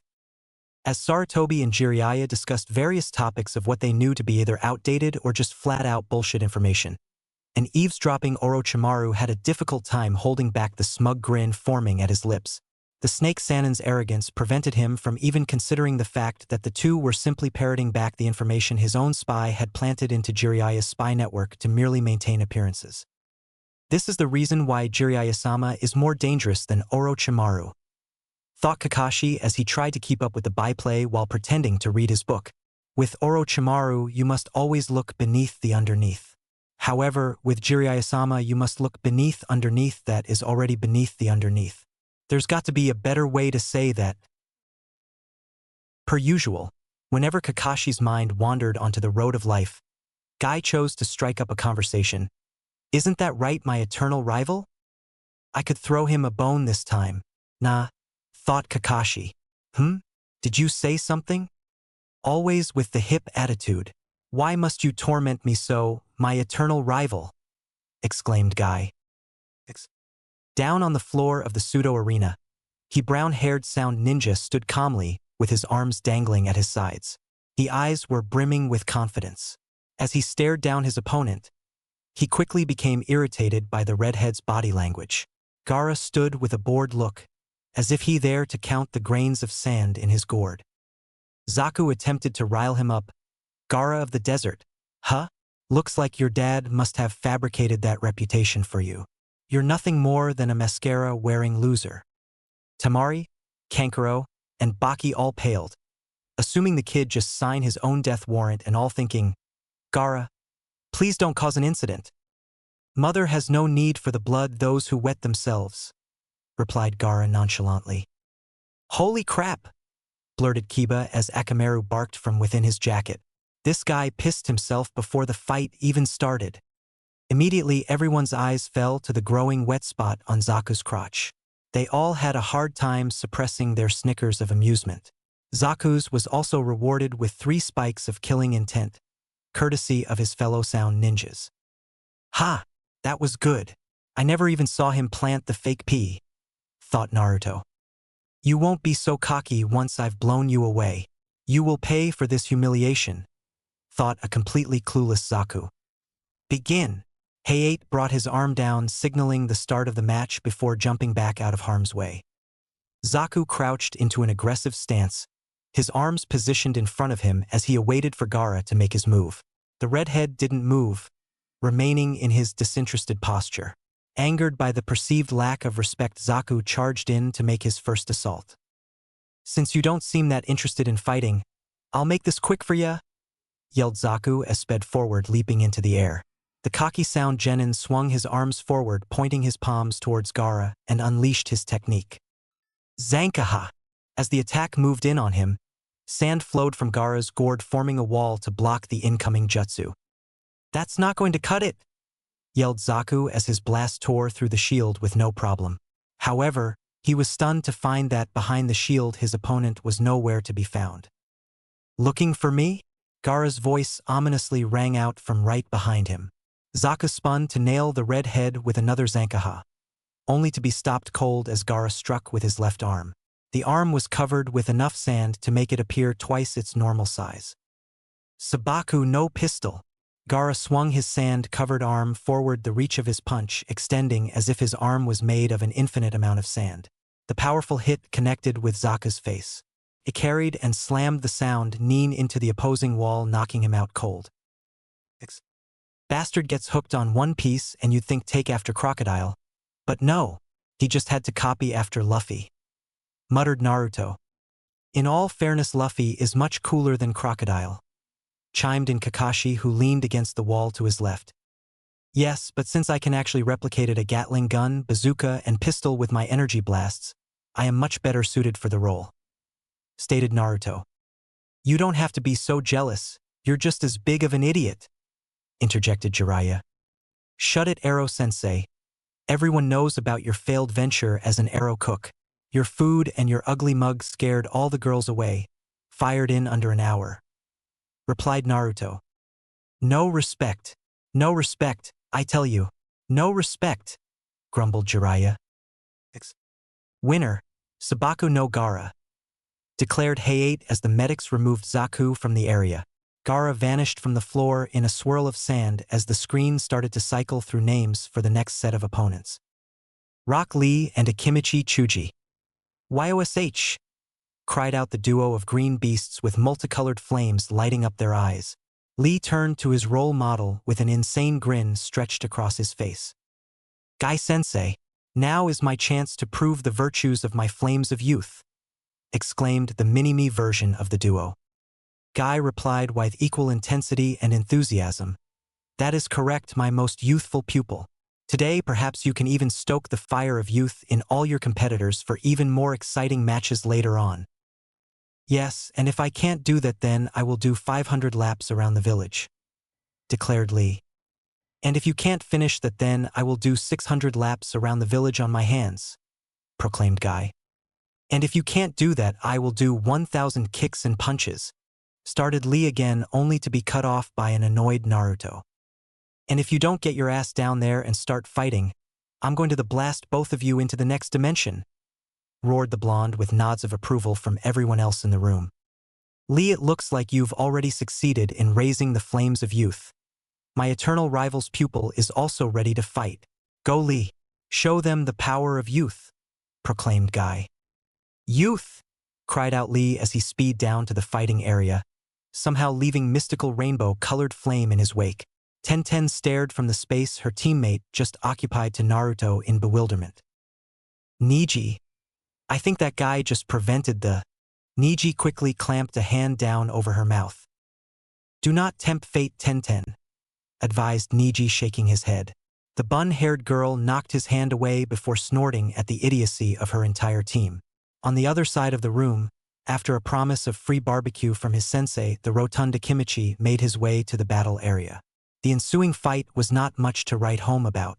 Lee's superior speed enabled him to avoid Chuji's human bullet tank technique for several minutes until the large boy started to tire. As soon as he released the jutsu and efficiently executed Leaf Gale from Lee, rendered Chuji unconscious and Lee the winner. Naruto let out a huge sigh. Well, that sucked. 2 fights and 2 easy wins. These preliminaries are even worse than the preliminaries of the last tournament in Iron Country. Jiraiya snorted before responding, "No, they aren't that bad. Remember all the amateurs in Block 10 that let the fat, smelly guy into the finals?" A shiver ran down Naruto's spine. "That is one man I don't ever want to fight." Naruto and Jiraiya proceeded to regale Kakashi with stories of the various matches they'd seen over the years in the martial arts tournaments Naruto competed in when he was younger. Most of the observers within hearing distance ended paying more attention to them than they did the several fights occurring down below simultaneously. By the time their conversation had wrapped up, several fights had run their course, including Tamari defeating Hinata, Shino defeating Ino, and Shikamaru eliminating Kin. The finals of these exams better be good. The preliminaries so far have been lacking, complained Anko. Kurenai rolled her eyes. You haven't even been paying attention. The only reason you were paying attention is because your little students were fighting in 2 of the matches, countered Anko. Well, Shino did make it to the finals, replied Kurenai. Anko snorted. And the quiet girl got pawned by that sand chick. Hey, she did better than Asuma's student, defended Kurenai. That's not saying much. The girl nearly had a panic attack at the sight Bug Boy's little helpers. And, come on, she's Asuma's student, retorted Anko. Don't drag me into this, grumbled Asuma as he took a puff of his cigarette. And it's not like any of our students have a legit chance of winning the whole thing. In the end, this is all going to come down to that red-headed Suna kid and Jiraiya-sama's brat. I just hoping my students show enough to get promoted or gain something from the experience. Sasuke emerged victorious in his battle, and as if right on cue with Asuma's words, these 2 names appeared on the screen. Namikaze Naruto versus Yoroi Akato. About downtime, yawned Naruto as he stood up. Well then do put on a good show, advised Jiraiya. Not a big enough audience, remarked Naruto as he strolled down the steps to the battle floor. Both opponents surveyed one another with blank stares, trying to glean some information for the fight, as they awaited Hayate's signal. 7th match. Namikaze Naruto and Akato Yoroi. Begin, announced Hayate.